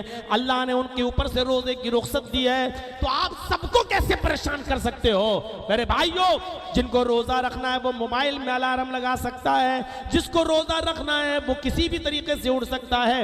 आपको किसने अधिकार दिया है कि रमजान के महीने में माइक पकड़ के शोर करें और हंगामा करें? मेरे भाइयों, ये तमाम की तमाम चीजें लोगों को तकलीफ देने के जिम्न में आती हैं और तकलीफ देने के जुमरे में आती हैं। लिहाजा इन तमाम चीजों से इस्लाम का कोई ताल्लुक नहीं है। समझ रहे हैं ना? ये मौलवी तो सब कुछ बंद करा के मानेगा। आप भी सोच रहे होंगे कि ये लो, हमारे यहाँ तो मस्जिदों में हम लोग तो सवाब का काम समझ के करते हैं, आधी रात में उठ जाते हैं कि सवाब मिलेगा। इस मौलवी ने सवाब की वजह गुनाहगार और बना दिया। गुनाहगार हैं आप। चाहे कितनी नज़में पढ़िए, चाहे कितनी हम्द पढ़िए, अगर आपके आवाज से किसी ऐसी शख्स की नींद डिस्टर्ब हो रही है जिसके ऊपर से रोजा नहीं है, आप उसकी तकलीफ के जिम्मेदार हैं। आप किस बुनियाद पर आप सवाब का काम समझते हैं? अल्लाह के नबी सल्लल्लाहु अलैहि वसल्लम जब तहज्जुद के लिए उठा करते थे तो इतनी खामोशी के साथ उठते थे कि हजरत आयशा सिद्दीका को भी डिस्टर्ब ना हो, चुपके से उठते थे, वुजू बनाते थे और फिर तहज्जुद की नमाज पढ़ते थे। मेरे भाइयों, हाँ कभी कभी ऐसा भी होता था जब अम्मा आयशा के हुजरे में आप सोते थे तो हुजरे की तंग दामानी की वजह से सजदा करने में दिक्कत होती थी, तो ऐसे उनको इशारा कर देते थे। हजरत आयशा पैर समेट लेती थी, तब अल्लाह के नबी सल्लल्लाहु अलैहि वसल्लम सजदा करते थे। मेरे भाइयों, जब तहज्जुद की नमाज फर्ज नहीं है तो हम इसके लिए क्यों किसी को डिस्टर्ब करें और क्यों इस तरीके से उठाएं, उठ चल हमारे लिए वुजू का पानी भर के ला। अपनी बीवी, अरे भाई आपको तहज्जुद की नमाज पढ़ना है, आप उठिए, पढ़िए, वुजू बनाइए, मुसल्ला लीजिए और पढ़िए, लेकिन इसके लिए आप अपने बेटों को जगाएं, अपनी बीवी को जगाएं और उनसे काम कराएं, उनकी नींद में डिस्टर्ब करें। आपको ये अथॉरिटी नहीं दी गई, आपको ये पावर नहीं दिया गया है। जरा तसव्वुर करें आप, हैं? जब शरीयत में वो चीज किसी के ऊपर से अगर रुख्सत है तो उसका आप जबरदस्ती किसी को मुकल्लफ नहीं बना सकते हैं, ये चीज गलत है। इंसानियत आज मिट चुकी है, इंसानियत ही के लिए तो ये सारी की सारी चीजें बताई जा रही है। इंसानियत को नुकसान नहीं होना चाहिए। आज लखनऊ में चले जाइए, कितने हॉस्पिटल ऐसे हैं आज जो इंसानियत पर जुल्म कर रहे हैं, जबकि आखिरी सहारे की बुनियाद पर लोग वहां जाते हैं कि आप हम अल्लाह से दुआ भी कर रहे हैं और अपने बेटे का बेटी का इलाज भी करा रहे हैं। डॉक्टरों पर भरोसा भी होता है कि चलो इससे अच्छा ट्रीटमेंट होगा, लेकिन कितने हॉस्पिटल आपको ऐसे मिलेंगे कि इंसान के मर जाने के बावजूद भी वेंटिलेटर पर लाश को रखे रहने देते हैं 3 दिन और 4 दिन तक। आदमी समझता है कि जिंदा है, जबकि वो जिंदा नहीं है। वेंटिलेटर के ऑक्सीजन से उसका पेट या उसकी सांस चलती है, हालांकि वो मर चुका है। अब 4 दिन के बाद बताया जाता है कि आपका मरीज मर गया है। अब 4 दिन का बिल 50,000 60,000 रुपए के हिसाब से जोड़कर उसको थमा दिया जाता है। ऐसे लुटेरे और ऐसे डाकू जो इंसानियत को लूट रहे हैं, शरीयत ने ऐसे ही लोगों को भी मुजरिम करार दिया है कि आप इंसानियत को नुकसान ना पहुंचाएं, धोखे में मत रखें। क्यों धोखे में रखेंगे? किसी का काम है दूध का, अब वो बेचारा दूध में पानी मिला के बेच रहा है, ये भी इंसानियत को धोखा देना है। किसी की दुकान है, असली सामान की जगह पर नकली सामान डाल रहा है और असली सामान का पैसा ले रहा है, ये भी धोखे, इंसानियत को धोखा देना है। और ऐसी लोगों के सिलसिले में अल्लाह के नबी ने फरमाया, मन गश्शा फलैसा मिन्ना, जिसने इंसानियत को धोखा दिया वो मुझ में से नहीं है ही नहीं मुझ में से। जर्जी साहब की बहुत बड़ी दुकान है और हम जानते हैं ओरिजिनल सामान क्या है और डुप्लीकेट क्या है। हमने उससे ओरिजिनल सामान का पैसा बताया है, लेकिन हम ओरिजिनल सामान की जगह पर डुप्लीकेट डाल देते हैं। भाई उसको क्या मालूम है, हमने तो डाल दिया है और दे दिया है। 1000 रुपए ले लिया और सामान 100 का डाल दिया। मेरे भाइयों, ये भी धोखा है और ऐसा इंसान मुसलमान नहीं है। फलैसा मिन्ना, अल्लाह के नबी ने कहा उसने धोखा दिया, वो हम में से नहीं है। जर्जीज साहब बहुत अच्छे नंबर लाए, अपनी सलाहियत और काबिलियत की बुनियाद पर ये इनको लिया जाना चाहिए नौकरी में सरकारी, लेकिन हम गरीब हैं, नंबर तो हमारे इस लायक हैं कि हमको चुना जाए, लेकिन किसी ने 25-30 लाख रुपए देकर नौकरी हासिल कर ली, पता ये चला कि उसको सेलेक्ट कर लिया गया, जर्जी साहब को हटा दिया गया। जर्जी साहब के पास 25-30 लाख रुपए नहीं थे, लेकिन नंबर इतने थे कि हम सेलेक्ट होने के लायक थे, लेकिन रिश्वत देकर दूसरे को रख लिया गया। मेरे भाइयों, ये सारी चीजें इंसानियत को धोखा देने के मुतरादिफ हैं। इसलिए रिश्वत देने वाला चूंकि किसी हकदार का हक काटता है और रिश्वत लेने वाला किसी हकदार का हक काट कर दूसरे को देता है, इसलिए दोनों के सिलसिले में अल्लाह के नबी ने फरमाया, अर्राशी वल मुर्तशी किलाहुमा फिन्नार। रिश्वत लेने वाला भी जहन्नमी और रिश्वत देने वाला भी जहन्नमी, रिश्वत लेने वाला भी जहन्नमी और रिश्वत देने वाला भी जहन्नमी। और अल्लाह के नबी ने फरमाया लानल्लाहु अला राशि वल मुर्तशी, अल्लाह की लानत हो रिश्वत लेने वाले पर और रिश्वत देने वाले पर। ये सारी चीजें नुकसान पहुंचाती हैं और इंसानियत के खिलाफ हैं। इसलिए इंसानियत को अल्लाह के नबी ने फरोग दिया है कि इंसानियत मजरूह नहीं होनी चाहिए। आज क्या है, सारी दुनिया खामोश, अक़वाम मुत्तहिदा खामोश। आज इजराइल कितना जुल्म कर रहा है फिलिस्तीन के ऊपर, और देख लो वो गौतम बुद्ध जो शांति की तलाश में अपनी बीवी को छोड़कर, अपने बेटे राहुल को छोड़कर जंगल के अंदर चले गए और उन्होंने शरण ले ली और लकड़ियां चबाने लगे, शांति की तलाश में चले गए हैं। और वो शांति को तलाश करना चाहते थे जब गौतम बुद्ध की ये शिक्षा हो। लेकिन आज गौतम बुद्ध के मानने वाले वही बुद्धिस्ट आज क्या कर रहे हैं, चले जाइए बर्मा के अंदर मेरे भाइयों, आज रोहिंग्या मुसलमानों पर कितने अत्याचार और कितने जुल्म सितम के उन्होंने पहाड़ तोड़ दिए हैं। आज इंसानियत चीख रही है और चिल्ला रही है, मजरूह हो रही है। आज कोई है जो इंसानियत के फेवर में आवाज उठाए? आज इजराइल जुल्म सितम के सारे पहाड़ तोड़ डाला है मेरे भाइयों, औरतों को बेवा किया है और कत्ल भी कर रहा है, मार भी रहा है, वो मासूम बच्चों को भी नहीं छोड़ रहा है। जुल्म सितम कैसे पहाड़। लेकिन अक़वाम मुत्तहिदा जैसी तंजीम भी जब खामोश हो जाए तो अब किससे उम्मीद लगाई जा सके और किस पर भरोसा किया जा सके, जबकि नबी अकरम सल्लल्लाहु अलैहि वसल्लम ने पेट के उस बच्चे को जो पेट में है, अगरचे वो नाजायज है, कॉलेज में पढ़ने वाला लड़का लड़की इश्क प्यार मोहब्बत में आगे बढ़ गए और दोनों से गलत काम हो गया, आलात मने हमल इस्तेमाल करने के बावजूद मामला नहीं रुका और हमल ठहर गया। शरीयत कहती है कि गुनाहगार लड़का और लड़की है, लेकिन उसके पेट में पलने वाला बच्चा गुनाहगार नहीं है। उस मासूम का क्या कसूर है? अगर किसी के पेट में नाजायज हमल भी ठहर जाए तो उस बच्चे को मारने की अथॉरिटी अल्लाह ताला ने न लड़के को दी है, न लड़की को दी है, न हॉस्पिटल के डॉक्टर को दी है। वो बच्चा अपने माँ के पेट में पूरा 9 महीना पूरा करेगा और उसके बाद वो औरत वो लड़की उस बच्चे को पैदा भी करेगी। अगर माँ की पिस्तान से दूध आने लगे तो वो दूध भी पिलाएगी और दूध पिलाने के बाद जब वो रोटी खाने लगे और दूध छोड़ दे तब जाकर शरीयत ये कहती है कि अब उस औरत को सजा दी जाएगी, इससे पहले सजा नहीं दी जाएगी, क्योंकि एक मासूम बच्चे की जिंदगी और उसकी जिंदगी के शुरू के चंद अय्याम उस औरत के ऊपर मुनहसर हैं, लिहाजा अभी उस औरत को सजा नहीं दी जाएगी। आदमी को तो सजा दे दी जाएगी, अगर शादीशुदा है तो उसको रज्म कर दिया जाएगा, पत्थरों से मार मार के हलाक कर दिया जाएगा, और गैर शादीशुदा अगर आदमी था तो उसको 100 कोड़े मारे जाएंगे और 1 साल के लिए शहर से निकालकर शहर बदर कर दिया जाएगा, अपने मोहल्ले और सोसाइटी से निकालकर दूसरे शहर में भेज दिया जाएगा और 1 साल तक उसको अपनी बस्ती में आने की इजाजत नहीं दी जाएगी। लेकिन लड़की को अभी सजा नहीं दी जाएगी। अगर वो शादीशुदा है तो रज्म तो उसको भी किया जाएगा, अगर गैर शादीशुदा है तो 100 कोड़े उसको भी मारे जाएंगे, लेकिन 100 कोड़े अभी नहीं मारे जाएंगे जब तक कि बच्चा पैदा ना हो जाए। जब बच्चा पैदा हो जाए तब भी नहीं मारे जाएंगे जब तक कि वो बच्चा उस औरत का दूध ना छोड़ दे और रोटी ना खाने लगे। जब रोटी खाने लगे और दूध छोड़ दे तब उस औरत को रज्म किया जाएगा या 100 कोड़े मारे जाएंगे।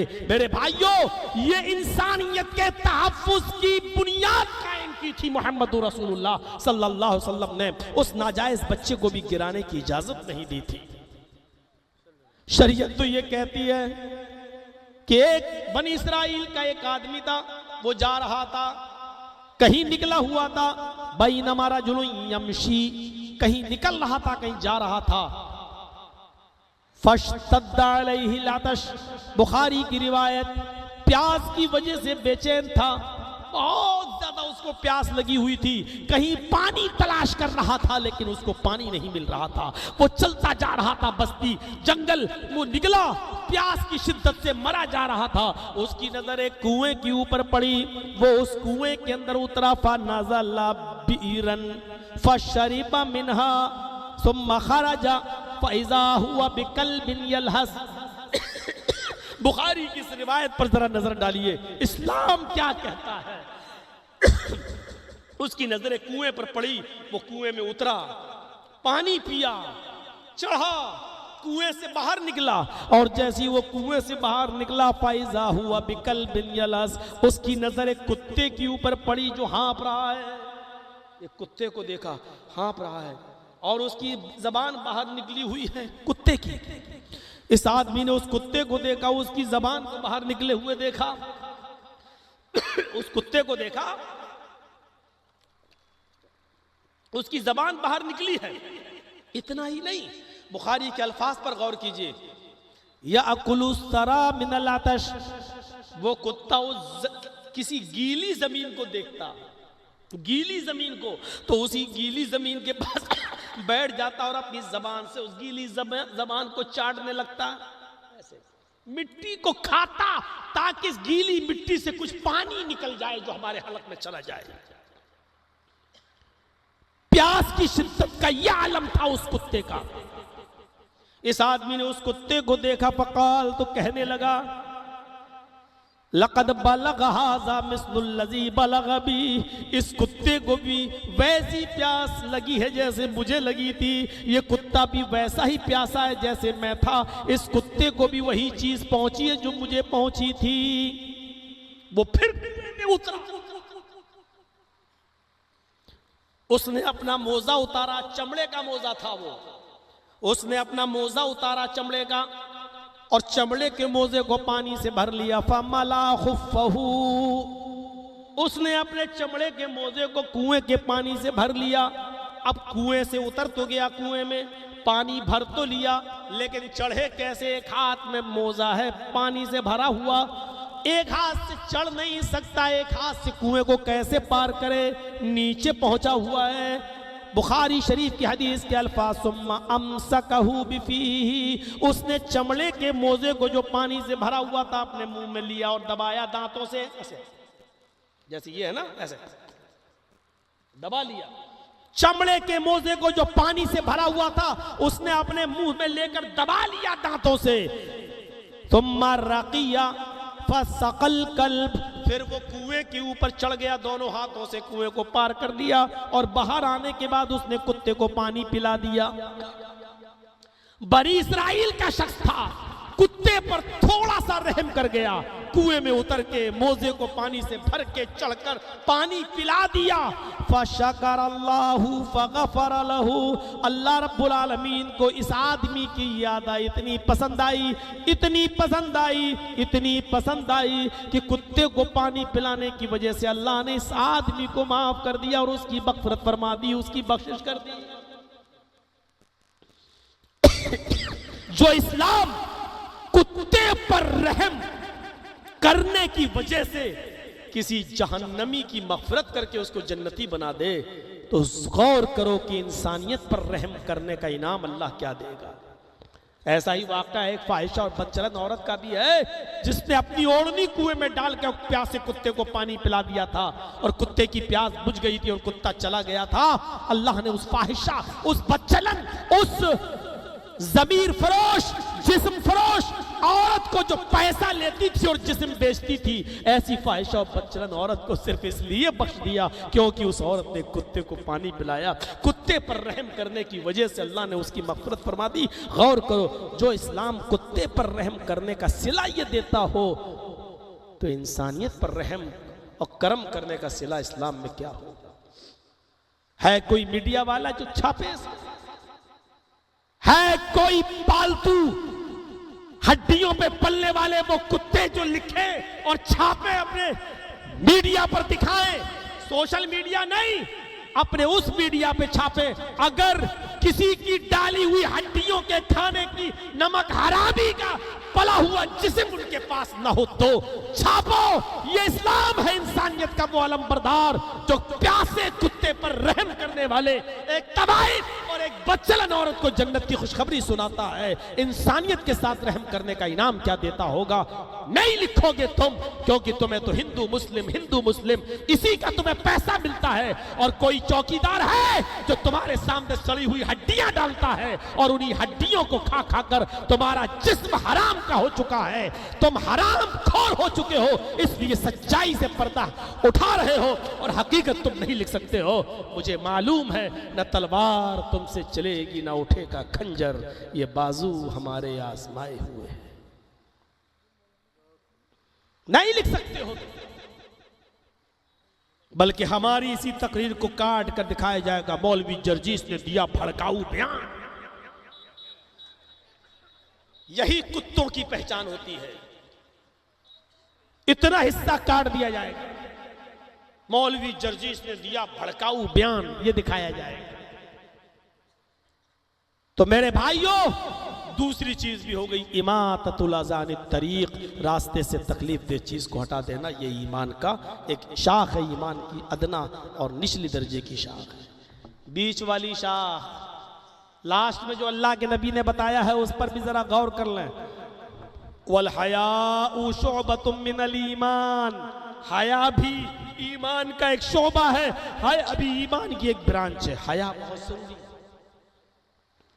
हया के ताल्लुक से इतना बता दिया जाए, बस इतना कि अल्लाह के नबी सल्लल्लाहु अलैहि वसल्लम ने फरमाया इज़ा लम तस्तही फफ़अल मा शि'ता, अगर तेरे अंदर शर्मो हया नहीं, इज़ा लम तस्तही, अगर तेरे अंदर हया नहीं है, अगर हया तेरे अंदर से निकाल ली जाए, अगर शर्मो हया तेरे अंदर से छीन ली जाए, फफ़अल मा शि'ता, तो जो तेरा दिल चाहे वो करे, जो तेरे दिल में आए वो करे। मतलब जब शर्मो हया ही नहीं रही तो फिर जो मर्जी आएगी वो करोगे, जो दिल में आएगा वो करोगे। अभी मौलाना जर्जीस के दिल से शर्म हया निकाल दी जाए तो यही कपड़े उतार के फाड़ के फेंक देंगे और नंगे हो जाएंगे। क्यों? शर्म हया नहीं रही तो जो दिल चाहेगा वो होगा। शर्म हया नहीं तो जो मन में आएगा वो करे। कल तक हमारी माँ, हमारी बहन और हमारी बेटियों के खूबसूरत चेहरों को आसमान की निगाहों ने भी नहीं देखा था, लेकिन आज शर्म हया उनके अंदर से निकाल ली गई। इसलिए जो चाहे इनका घुटना देख ले, जो चाहे इनके बाजू देख ले, जो चाहे इनका मेकअप देख ले, जो चाहे इनके बाल देख ले, जो चाहे वो इनके चलने और इनके घूमने और इनके फिरने की स्टाइल को देख ले। क्यों? क्योंकि शर्म हया जब निकाल ली जाती है तो जो मन में आए वो करो। मेरे भाइयों, कल तक आसमान भी तरसता था हमारी मां बहन बेटियों के हसीन चेहरों को देखने के लिए, लेकिन आज नीचे से नीचे कौम का आदमी, बद से बदतर दर्जे का गिरा हुआ इंसान और एक मामूली रिक्शा चलाने वाला भी अपने रिक्शे पर चलाते हुए स्कर्ट पहनी हुई लड़की का घुटना देख ले, उसकी रान देख ले, उसके सीने पर भी नजर डाल ले। आज इन लड़कियों ने अपने आप को इतना फ्री कर लिया है कि आज मामूली से मामूली शख्स भी इनका जिस्म देख सकता है। इनकी अब कोई कदर नहीं रह गई है, इनके जिस्मों की अब कोई कीमत नहीं रह गई है। जो चाहे इन पर नजर डाल के देख ले। मेरे भाइयों, जो बाप जितना अमीर है, जो बाप जितना अमीर है, उस बाप की बेटी के जिस्म पर उतना ही कम कपड़ा आप देखोगे। बल्कि मैं इसको यूं कह दूं कि रास्ते में गुजरने वाली जिस लड़की के जिस्म पर जितना कम कपड़ा आपकी नजर के सामने से आए, समझ लेना कि उतने ही अमीर बाप की बेटी है। शर्मो हया निकल गई तो सब कुछ खत्म। मेरी माँ और बहनों, शर्म हया सिर्फ मर्दों ही के लिए नहीं है, शर्म हया का ताल्लुक तो मर्दों से भी है, सिर्फ औरतों ही के लिए नहीं है। अल्लाह के नबी सल्लल्लाहु अलैहि वसल्लम अपने घर में लेटे हुए थे, आपकी लुंगी घुटने से नीचे थी लेकिन बीच से खुली हुई थी, सतर तो ढका था लेकिन लुंगी खुली हुई थी। अम्मा आयशा बैठी हुई थी। थोड़ी देर के बाद अबू बकर सिद्दीक आए, सलाम किया और घर में अंदर आने की इजाजत मांगी, इजाजत मिल गई। अल्लाह के नबी के पास बैठे रहे, अल्लाह के नबी नहीं उठे और आप लेट कर अबू बकर से बातें करते रहे। थोड़ी देर के बाद उमर फारूक आए, उन्होंने सलाम किया और अंदर आने की इजाजत मांगी। आपने उमर फारूक को भी इजाजत दे दी। मुस्लिम शरीफ पढ़िए, किताब फज़ाइल सहाबा देखिए, अल्लाह के नबी लेटे रहे और आपने उमर फारूक से भी गुफ्तगू की। फिर थोड़ी देर के बाद उस्मान गनी आए, सलाम किया, आपने पूछा कौन? जवाब दिया उस्मान। क्या मैं अंदर आ सकता हूं? आपने कहा रुक जाओ। उस्मान से कहा आपने रुक जाओ, अबू बकर से कहा जाओ, उमर से कहा जाओ, लेकिन उस्मान ने जब सलाम किया तो आपने जवाब दिया। फिर पूछा कौन? जवाब दिया उस्मान। आप, क्या मैं अंदर आ जाऊं? आपने कहा रुक जाओ। उसके बाद अल्लाह के नबी सल्लल्लाहु अलैहि वसल्लम ने अपनी लुंगी नीचे की, आपने अपना पैर समेटा, उठ के बैठ गए और आपने कपड़ा बिल्कुल सही तरीके से अब सही कर लिया। उसके बाद कहा उस्मान आ जाओ। फिर उस्मान गनी आए। जब तक उस्मान नबी अकरम के पास रहे आप बैठकर और कपड़े को सही किए हालत में आपने उनसे गुफ्तगू की। और जब ये तीनों लोग चले गए तो हजरत आयशा ने पूछा, आए अल्लाह के नबी, मेरे अब्बू आए, आप लेटे रहे, आपने कपड़ा सही नहीं किया। उमर आए, आप लेटे रहे और आपने कपड़ा सही नहीं किया।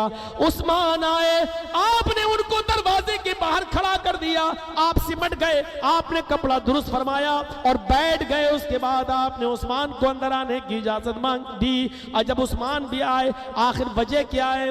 मेरे अब्बू से आपने लेटे लेटे बात की, उमर से लेटे लेटे बात की, और उस्मान आए तो आपने अपना कुर्ता भी नीचे किया, लुंगी भी नीचे की, आप सिमट गए और आप उठ के बैठ गए और आपने अपना कपड़ा भी संभाला। फरमाया, आयशा तुम्हें नहीं मालूम उस्मान कौन सी हस्ती है, तुम्हें नहीं मालूम उस्मान की शख्सियत क्या है। अरे उस्मान जब घर से निकलता है तो उस्मान को देखकर आसमान के फरिश्ते भी हया करते हैं, उस्मान को देखकर आसमान के फरिश्ते भी शर्मा जाते हैं, उस्मान से आसमान के फरिश्ते भी हया करते हैं। तो फिर मैं उस्मान से हया क्यों ना करूं? मेरे भाइयों, हया का ताल्लुक सिर्फ औरतों ही को नहीं है, मर्दों को भी है। अपना कपड़ा सही रखें, अपने सतर को छिपाए रखें, अंडरवियर ना पहने, लंगोट पहन के ना घूमे, बल्कि नाप से लेकर घुटने तक का सतर ये मर्द का, मर्द से भी छिपना चाहिए, और नाप से लेकर घुटने तक का सतर ये औरत का, औरत से भी छिपना चाहिए। अल्लाह के नबी सल्लल्लाहु अलैहि वसल्लम ने फरमाया, आया आयशा, उस्मान वो शख्सियत है कि जिसको देखकर आसमान के फरिश्ते भी हया करते हैं। तो फिर मैं क्यों नहीं करूं? हया का ताल्लुक मर्दों से है। जब मर्दों को हया है तो फिर औरतों को हया क्यों नहीं होनी चाहिए? उठते बैठते, लेटते सोते, चलते, जागते, खाते पीते, बोलने में, आवाज में, हर तरीके से औरतों की शर्म हया काफी अहमियत रखती है। उनको तो और ज्यादा शर्माना चाहिए, और ज्यादा हया करना चाहिए। एक मसला याद रखना, ये औरतों की हया ही के ताल्लुक से बात कह रहा हूं मैं, गौर से सुनना। औरत को मस्जिद में नमाज पढ़ने आने की इजाजत है। अल्लाह के नबी सल्लल्लाहु अलैहि वसल्लम ने फरमाया, ला तमनऊ इमा अल्लाह युसल्लीना फिल मस्जिद, अगर कोई औरत मस्जिद में नमाज पढ़ने के लिए आना चाहे तो तुम मत रोको, आ रही है तो आने दो, इजाजत है। औरत जब चाहे मस्जिद में नमाज पढ़ने आ सकती है, कोई रोके नहीं, न शौहर न बाप, इजाजत है। लेकिन इसके बावजूद अल्लाह के नबी सल्लल्लाहु अलैहि वसल्लम ने क्या फरमाया? मेरी माँ बहनों सुनो, सुनो, अभी जलसे में सुन रही हो ना, कल शादी में चली जाओगी साड़ी पहनकर, ऊंची एड़ी की चप्पल पहनकर टिक टिक टिक टिक टिक टिक करते हुए, और जाओगी किस तरीके से? इधर तुम्हारी चप्पल की एड़ियां बोलेंगी टक टक टक टक, उधर नौजवानों के दिल धड़केंगे धक धक धक धक। क्या हालत होगी? तुम्हारी शादियों में किस तरीके से एंट्री होती है, और तुम्हारे ड्रेस क्या? सुनिए मोहम्मद रसूलुल्लाह ने क्या फरमाया। औरत को मस्जिद में आने की इजाजत है, ठीक है, लेकिन इसके बावजूद आप फरमा रहे हैं कि औरतों का अपने घर में नमाज पढ़ना मस्जिद में नमाज पढ़ने से ज्यादा अफजल है। देख रहे हैं आप? उस जमाने में अल्लाह के नबी फरमा रहे हैं जिस जमाने में फितने का डर ही नहीं है। खुद मोहम्मद रसूलुल्लाह उस जमाने में नमाज पढ़ा रहे हैं, लेकिन उस जमाने में कह रहे हैं कि औरतों तुम्हारा घर में नमाज पढ़ना मस्जिद में नमाज पढ़ने से अफजल है। जब फितने का जमाना नहीं तब बता रहे हैं अफजल है। खुद इमाम बने हैं मोहम्मद रसूलुल्लाह, और कौन नहीं चाहता कि रसूलुल्लाह के पीछे नमाज पढ़ें? कौन नहीं चाहता। अभी दिल्ली में जो ऑल इंडिया अहले हदीस कॉन्फ्रेंस हुई, औरतों के लिए इंतजाम नहीं था, लेडीज के लिए इंतजाम नहीं था, लेकिन औरतों ने सुना कि सऊदीया के मस्जिद नबवी के इमाम आ रहे हैं, तो उनके पीछे नमाज पढ़ने के चक्कर में वो चली आई, उनके लिए अलग से इंतजाम करना पड़ा। जब सऊदीया के इमाम के पीछे नमाज पढ़ने के लिए इंतजाम न होने के बावजूद औरतें आ जाती है, तो बताओ नबी के पीछे नमाज पढ़ने के लिए कौन नहीं चाहेगा कि मोहम्मदुर रसूलुल्लाह सल्लल्लाहु अलैहि वसल्लम के पीछे हम नमाज ना पढ़ें। लेकिन इसके बावजूद आप कह रहे हैं इमाम में और मेरे पीछे नमाज पढ़ना भी अफजल है और फितने का जमाना नहीं, लेकिन इसके बावजूद आपने फरमाया कि और तो तुम्हारा अपने घरों में नमाज पढ़ना ज्यादा अफजल है। क्यों? इसलिए कि तुम मर्दों से जितना दूर रहोगी उतनी ज्यादा तुम्हारे अंदर हया रहेगी, उतनी तुम्हारे अंदर शर्म बाकी रहेगी। और घर में भी नहीं, पूरे घर में जहां चाहो पढ़ लो, नहीं। अबू दाऊद की एक मुफस्सल रिवायत में फरमाया घर में भी नमाज जहां चाहो वहां नहीं, घर में अपने सहन में नमाज पढ़ना मस्जिद से बेहतर अपने घर में नमाज पढ़ो, और घर से बेहतर है कि अपने सहन में नमाज पढ़ो, और सहन से भी ज्यादा अफजल है कि अपने घर के बरामदे में नमाज पढ़ो, और बरामदे से भी ज्यादा अफजल है कि तुम अपने घर में जिस कमरे में तुम सोती हो दरवाजा बंद कर लेती हो सोते वक्त, उस रूम में उस बंद कमरे में तुम नमाज पढ़ो। यानी घर में भी तो कभी खाला का लड़का, कभी चचा का लड़का, कभी फूफा का लड़का, ये सब आना जाना लगा ही रहता है। इसलिए फरमाया कि तुम जितने अंदर और जितना छिपकर और जितना तन्हाई में तुम नमाज पढ़ोगी उतना ही तुम्हारा बेहतर है नमाज पढ़ना। अंदाजा लगाओ, ये औरतों की शर्म हया का तकाजा है। शरीयत ने बयान कर दिया उस जमाने में जिस जमाने का इमाम खुद मोहम्मदुर रसूलुल्लाह हो, और जो जमाना फितने का जमाना ना हो, और जिस जमाने की इमामत अल्लाह के रसूल कर रहे हो, उस जमाने में भी फरमाया जा रहा है कि औरतों तुम्हारा घर में नमाज पढ़ना ज्यादा बेहतर है मस्जिद से। अब जरा हमारी मां बहनें गौर करें, मैं फिर कह रहा हूं, औरतें अगर मस्जिद में जाना चाहें तो कोई रोक टोक नहीं है, जा सकती हैं नमाज पढ़ने के लिए। हाँ, लेकिन मेरी माँ और बहनों सुनो, अब तुम मस्जिद में आ गई हो, चलो घर में नहीं मस्जिद में पढ़ना चाहती हो, तुम्हारा रास्ता अलग है, आने का अलग है, जाने का अलग है, तुम्हारा वुजू खाना अलग है, ठीक है तुमने नमाज पढ़ ली। हाँ, बहुत सी जगहों पर इंतजाम है, मना करने के बावजूद भी वहां नमाज पढ़ी जा रही है। दिल्ली की जामा मस्जिद में देख लो मेरे भाई हो, जो लोग औरतों को मस्जिद में नमाज पढ़ने से मना करते हैं लेकिन अपनी मस्जिद में नहीं रोक पा रहे हैं, वहां भी औरतें मस्जिद में नमाज पढ़ने आती हैं, आ रही हैं, ठीक है। अब आ ही गई है औरतें मस्जिद में नमाज पढ़ने के लिए, तो सुन लो मेरी बहनों, अल्लाह के नबी सल्लल्लाहु अलैहि वसल्लम ने क्या फरमाया है। मर्दों के लिए हुक्म दिया है, मर्दों के लिए हुक्म दिया है कि खैरु सुफूफिर रिजाली अव्वलुहा व शर्रुहा आखिरुहा, मर्दों की सबसे बेहतरीन सफ अगली सफ है, मर्दों की सबसे अफजल सफ अगली सफ है। एक हदीस में आता है अल्लाह के नबी ने फरमाया अगर मर्दों को यह पता चल जाए कि अगली सफ में नमाज पढ़ने का सवाब कितना है, अगर लोगों को यह पता चल जाए कि सबसे ज्यादा अगली सफ में नमाज पढ़ने का सवाब क्या है, अगर लोगों को यह मालूम हो जाए तो लोग अगली सफ के लिए लड़ने लगेंगे, झगड़ने लगेंगे, छुरियां निकाल लेंगे, तलवारें निकाल लेंगे, एक दूसरे की गर्दनें मारने लगेंगे कि मैं अगली सफ में नमाज पढ़ने जाऊंगा। एक हदीस में आता है कि कुरान दाजी की नौबत आ जाएगी, वो कहेगा मैं, नहीं, चलो पर्चियां फेंक लो, फिर कुरान दाजी होगी, पर्चियां डाली जाएंगी, जिसका नाम आएगा वो आगे जाएगा। इससे पता चलता है कि अगली सफ में नमाज पढ़ने का सवाब कितना है।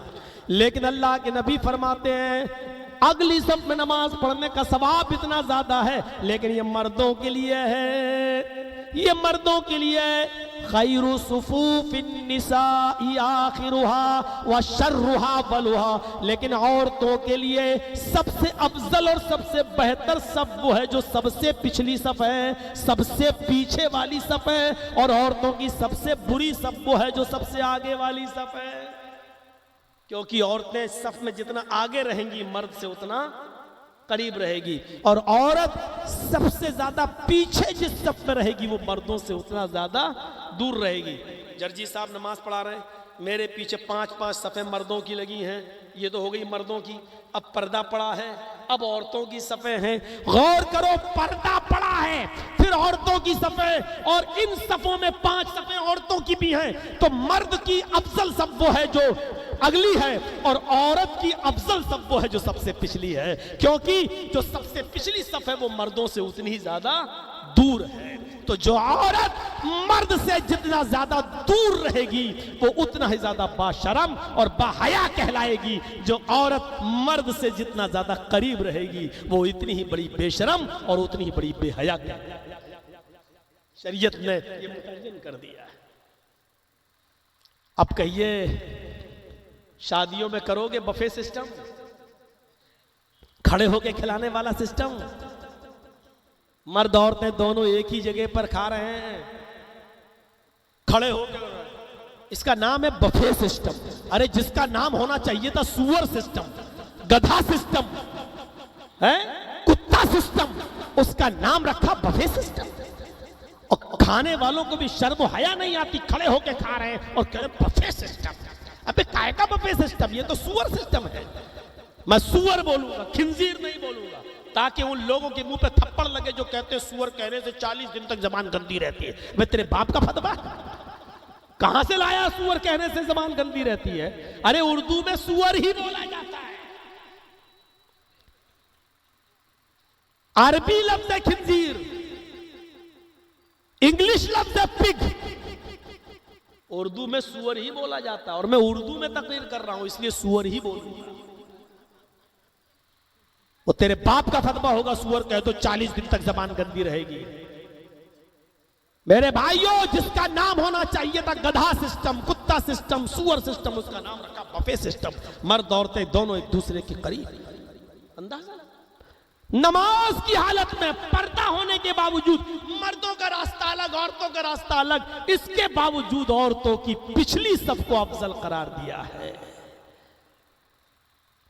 यह है शर्म हया।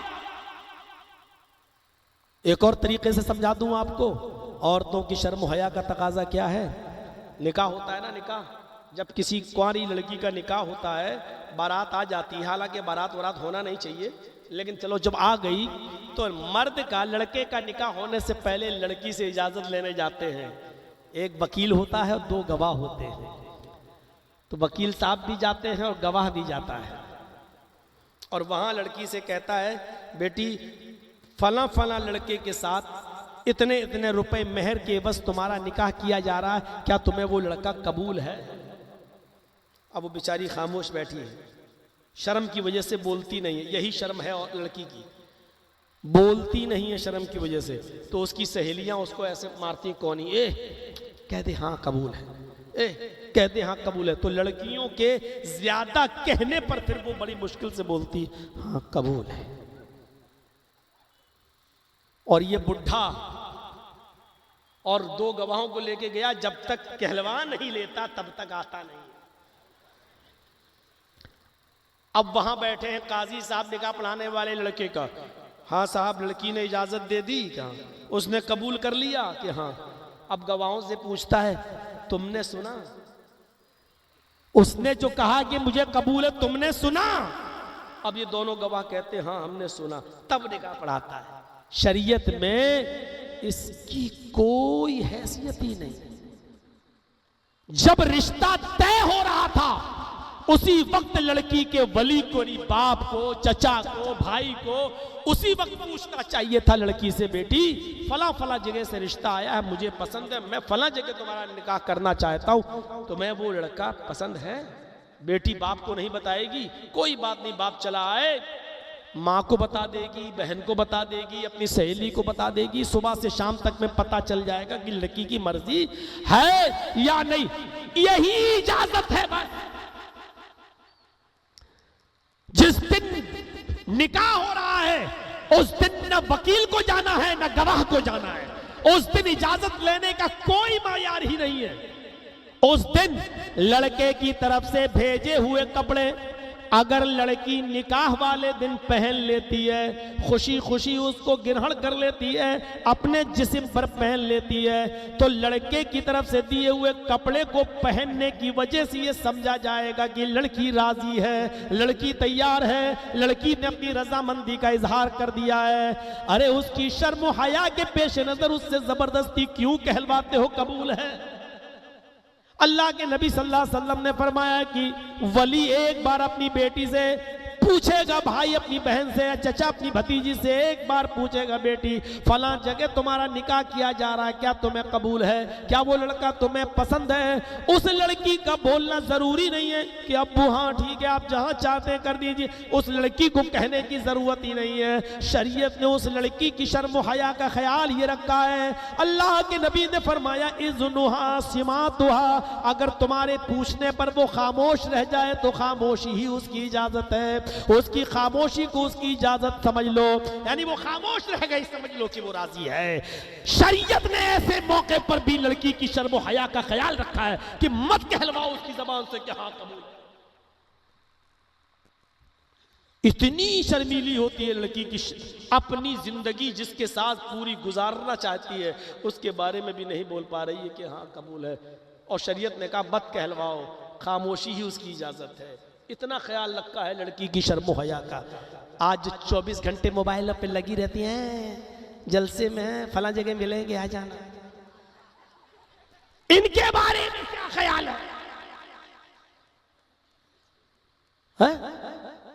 और फिर एक बाप क्यों देता है अपनी बेटी के हाथ में एंड्रॉयड मोबाइल? मुझे बताइए, आपकी बेटी को कैमरे वाला mobile, Android mobile, social media वाला मोबाइल, व्हाट्सएप चलने वाला, फेसबुक और मैसेंजर चलने वाला मोबाइल क्यों चाहिए? वजह क्या है? एक भाई अपनी बहन के हाथ में देखता है और एक बाप अपनी बेटी के हाथ में देखता है और फिर भी खामोश। मुझे कोई बताए कि दयूस कहां किसको गया है, मुझे कोई बताए कि बेशर्मी और बेहयाई अगर कोई बाप अपनी बेटी के अंदर देख रहा है और खामोश है तो वो बाप दयूस, कोई भाई देख रहा है तो वो भाई दयूस, कोई शौहर अपनी बीवी के अंदर बेशर्मी और बेहयाई देखकर खामोश है तो वो शौहर दयूस, कोई बेटा अपनी मां के अंदर अगर ये बेशर्मी और बेहयाई देख रहा है और खामोश है तो वो दयूस। किसको कहा दयूस? दयूस का माना जानते हो ना? नहीं जानते हो ना? खुल के बोल दूं, दयूस का माना भड़ुआ, अरबी लफ्ज है दयूस। उसको उर्दू में किसी को समझाना हो तो उसका समझाओ कि भड़ुआ। जो बाप देख रहा है कि मेरी बेटी स्कर्ट पहन के जा रही है, बाहें खुली हुई हैं, सर पे दुपट्टा नहीं है,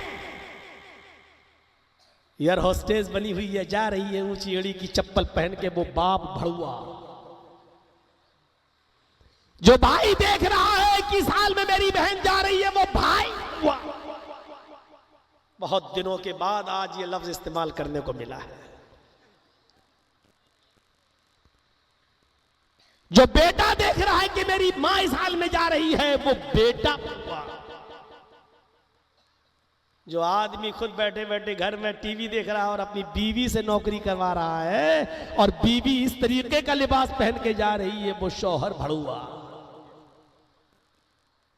हमने तो कह दिया जो कहना था, यही तो कह सकते हैं, बाहर थोड़ी कह सकते हैं, पिटना थोड़ी है मुझे। यही तो वो जगह है जिस पर बोलने की अथॉरिटी तुमने और तुम्हारे बाप ने नहीं दी है, मोहम्मदुर रसूलुल्लाह ने दी है। यही तो हम अपनी आजादी का पूरा फायदा उठाते हैं। यहां से जाने के बाद तो हमें गालियां सुनना पड़ेंगे, सुन लेंगे हम, पूरे महीने तुम्हारी गालियां सुनेंगे, पूरे साल, लेकिन ये 1.5 घंटा तुम्हें मेरी सुनना पड़ेगी। मेरे भाइयों, यहां से अंदाजा लगाइए, अल्लाह के नबी सल्लल्लाहु अलैहि वसल्लम ने फरमाया कि इज़्नुहा सिमातुहा, औरत की, लड़की की खामोशी उसकी इजाजत है, मत जबरदस्ती कहलवाओ। ये शर्म हया है। कितनी होती है लड़की की शर्म हया कि वो बेचारी शर्म हया से कह भी नहीं पा रही है, तो आपने फरमाया मत कहलवाओ, उसकी खामोशी उसकी इजाजत है। एक सहाबिया मैदान जंग में उनका बेटा लड़ रहा है, अबू दाऊद किताबुल जिहाद की रिवायत, उस सहाबिया का नाम है उम्मे खल्लाद। उसका बेटा मैदाने जंग में लड़ते लड़ते शहीद हो गया, कत्ल कर दिया गया। औरत को पता चला कि मेरा बेटा मैदाने जंग में कत्ल कर दिया गया। अपने बेटे की लाश देखने के लिए बेचैन हो गई। घर से निकली, चेहरा छिपाया, हाथों में पर्दा, पैरों में पर्दा, ढीली डाली चादर ओढ़ी, सिर्फ एक आंख उसकी खुली हुई है और पूरा का पूरा जिस्म ढका हुआ है। इस हाल में मैदाने जंग में जाती है, लोगों से कहती है कि मेरा बेटा कहाँ है? का कौन? का मैं उम्मे खल्लात हूं, खल्लात की माँ। मैंने सुना है मेरा बेटा मैदाने जंग में शहीद हो गया। उसको उसके बेटे की लाश दिखाई गई। वो अपने बेटे की लाश के बाद बैठ गई।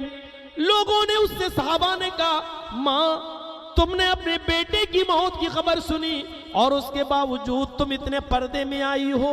ऐसे मौके पर तो औरतें सब कुछ भूल जाती हैं, बाल नोचने लगती हैं, अपने गरीबान चाक करने लगती हैं, पर्दा भूल जाती हैं। इस हाल में भी तुम अपने बेटे को देखने आई हो कि तुम्हारे जिस्म पर पूरी तरीके से पर्दा है, कोई तुम्हें पहचान भी नहीं पा रहा है, तुम्हारी एक आंख के अलावा कुछ नहीं खुला है। इस हाल में भी तुम इतने पर्दे में आई हो। उस औरत ने जवाब दिया, इन उर्जा इब्नी फलन उर्जा हयाई। लोगों, मैदाने जंग में मैंने अपना बेटा खोया है, मैंने अपनी हया नहीं खोई, मैंने अपनी शर्म नहीं खोई। मैदाने जंग में मेरा बेटा मुझसे छीना गया, मैं अपने पर्दे का जनाजा नहीं निकालना चाहती, मैं अपनी हया का जनाजा नहीं निकालना चाहती। ऐसे मौके पर भी उस औरत की हया का हाल ये था।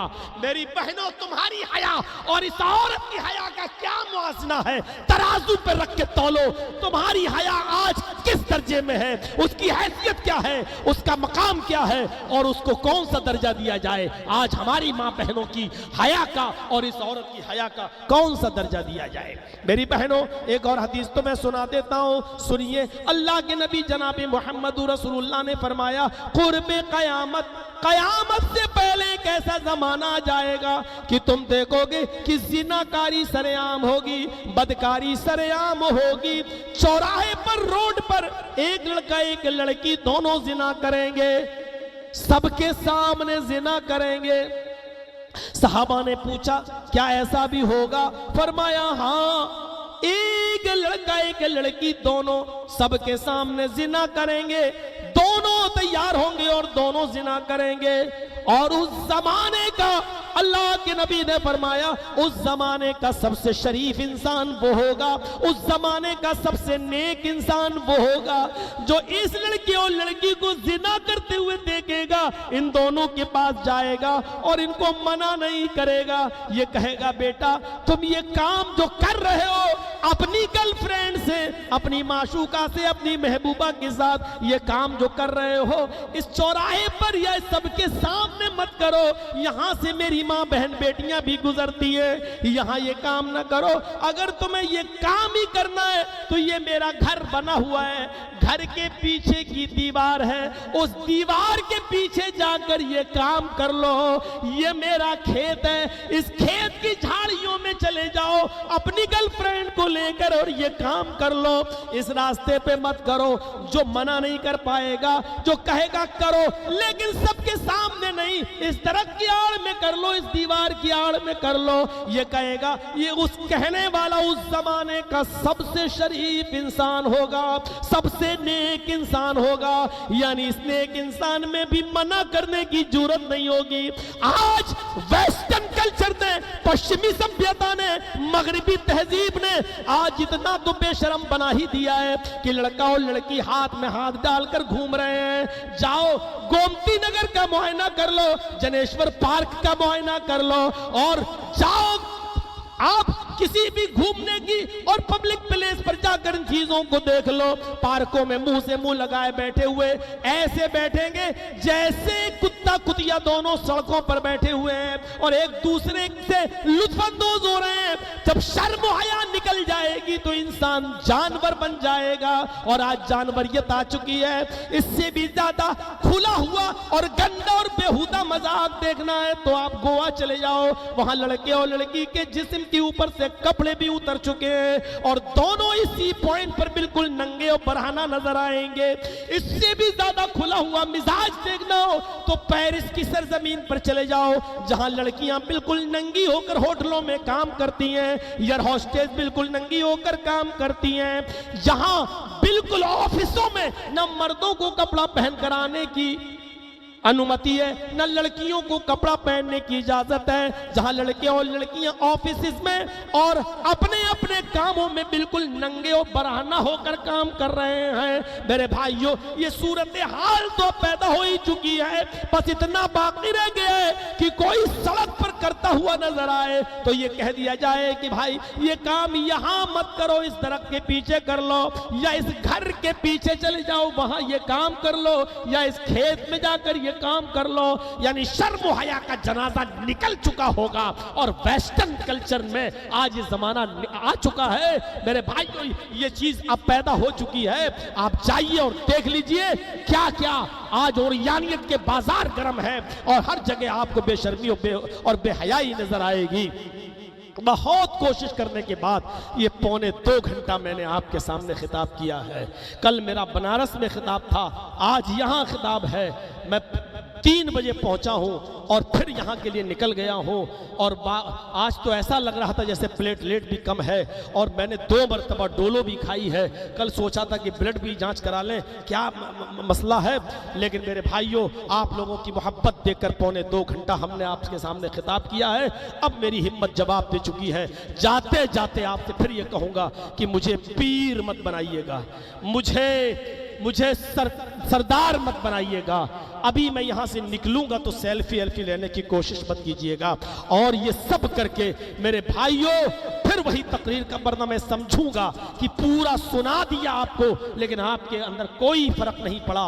आप पहले भी ऐसे ही थे और अब भी ऐसे ही हैं। इस जलसे का कोई फर्क आपके ऊपर नहीं पड़ा। मेरे भाइयों, इतनी हदीसें सुनने के बाद कुछ तो दिखाइए कि हमारे अंदर मोहम्मद रसूलुल्लाह से मोहब्बत अभी भी है और हम सुनकर अमल करने वाले हैं। मुझे उम्मीद है कि इंशाअल्लाह आप हमारी बातों पर अमल करेंगे। अल्लाह हम सबको अमल करने की तौफीक अता फरमा।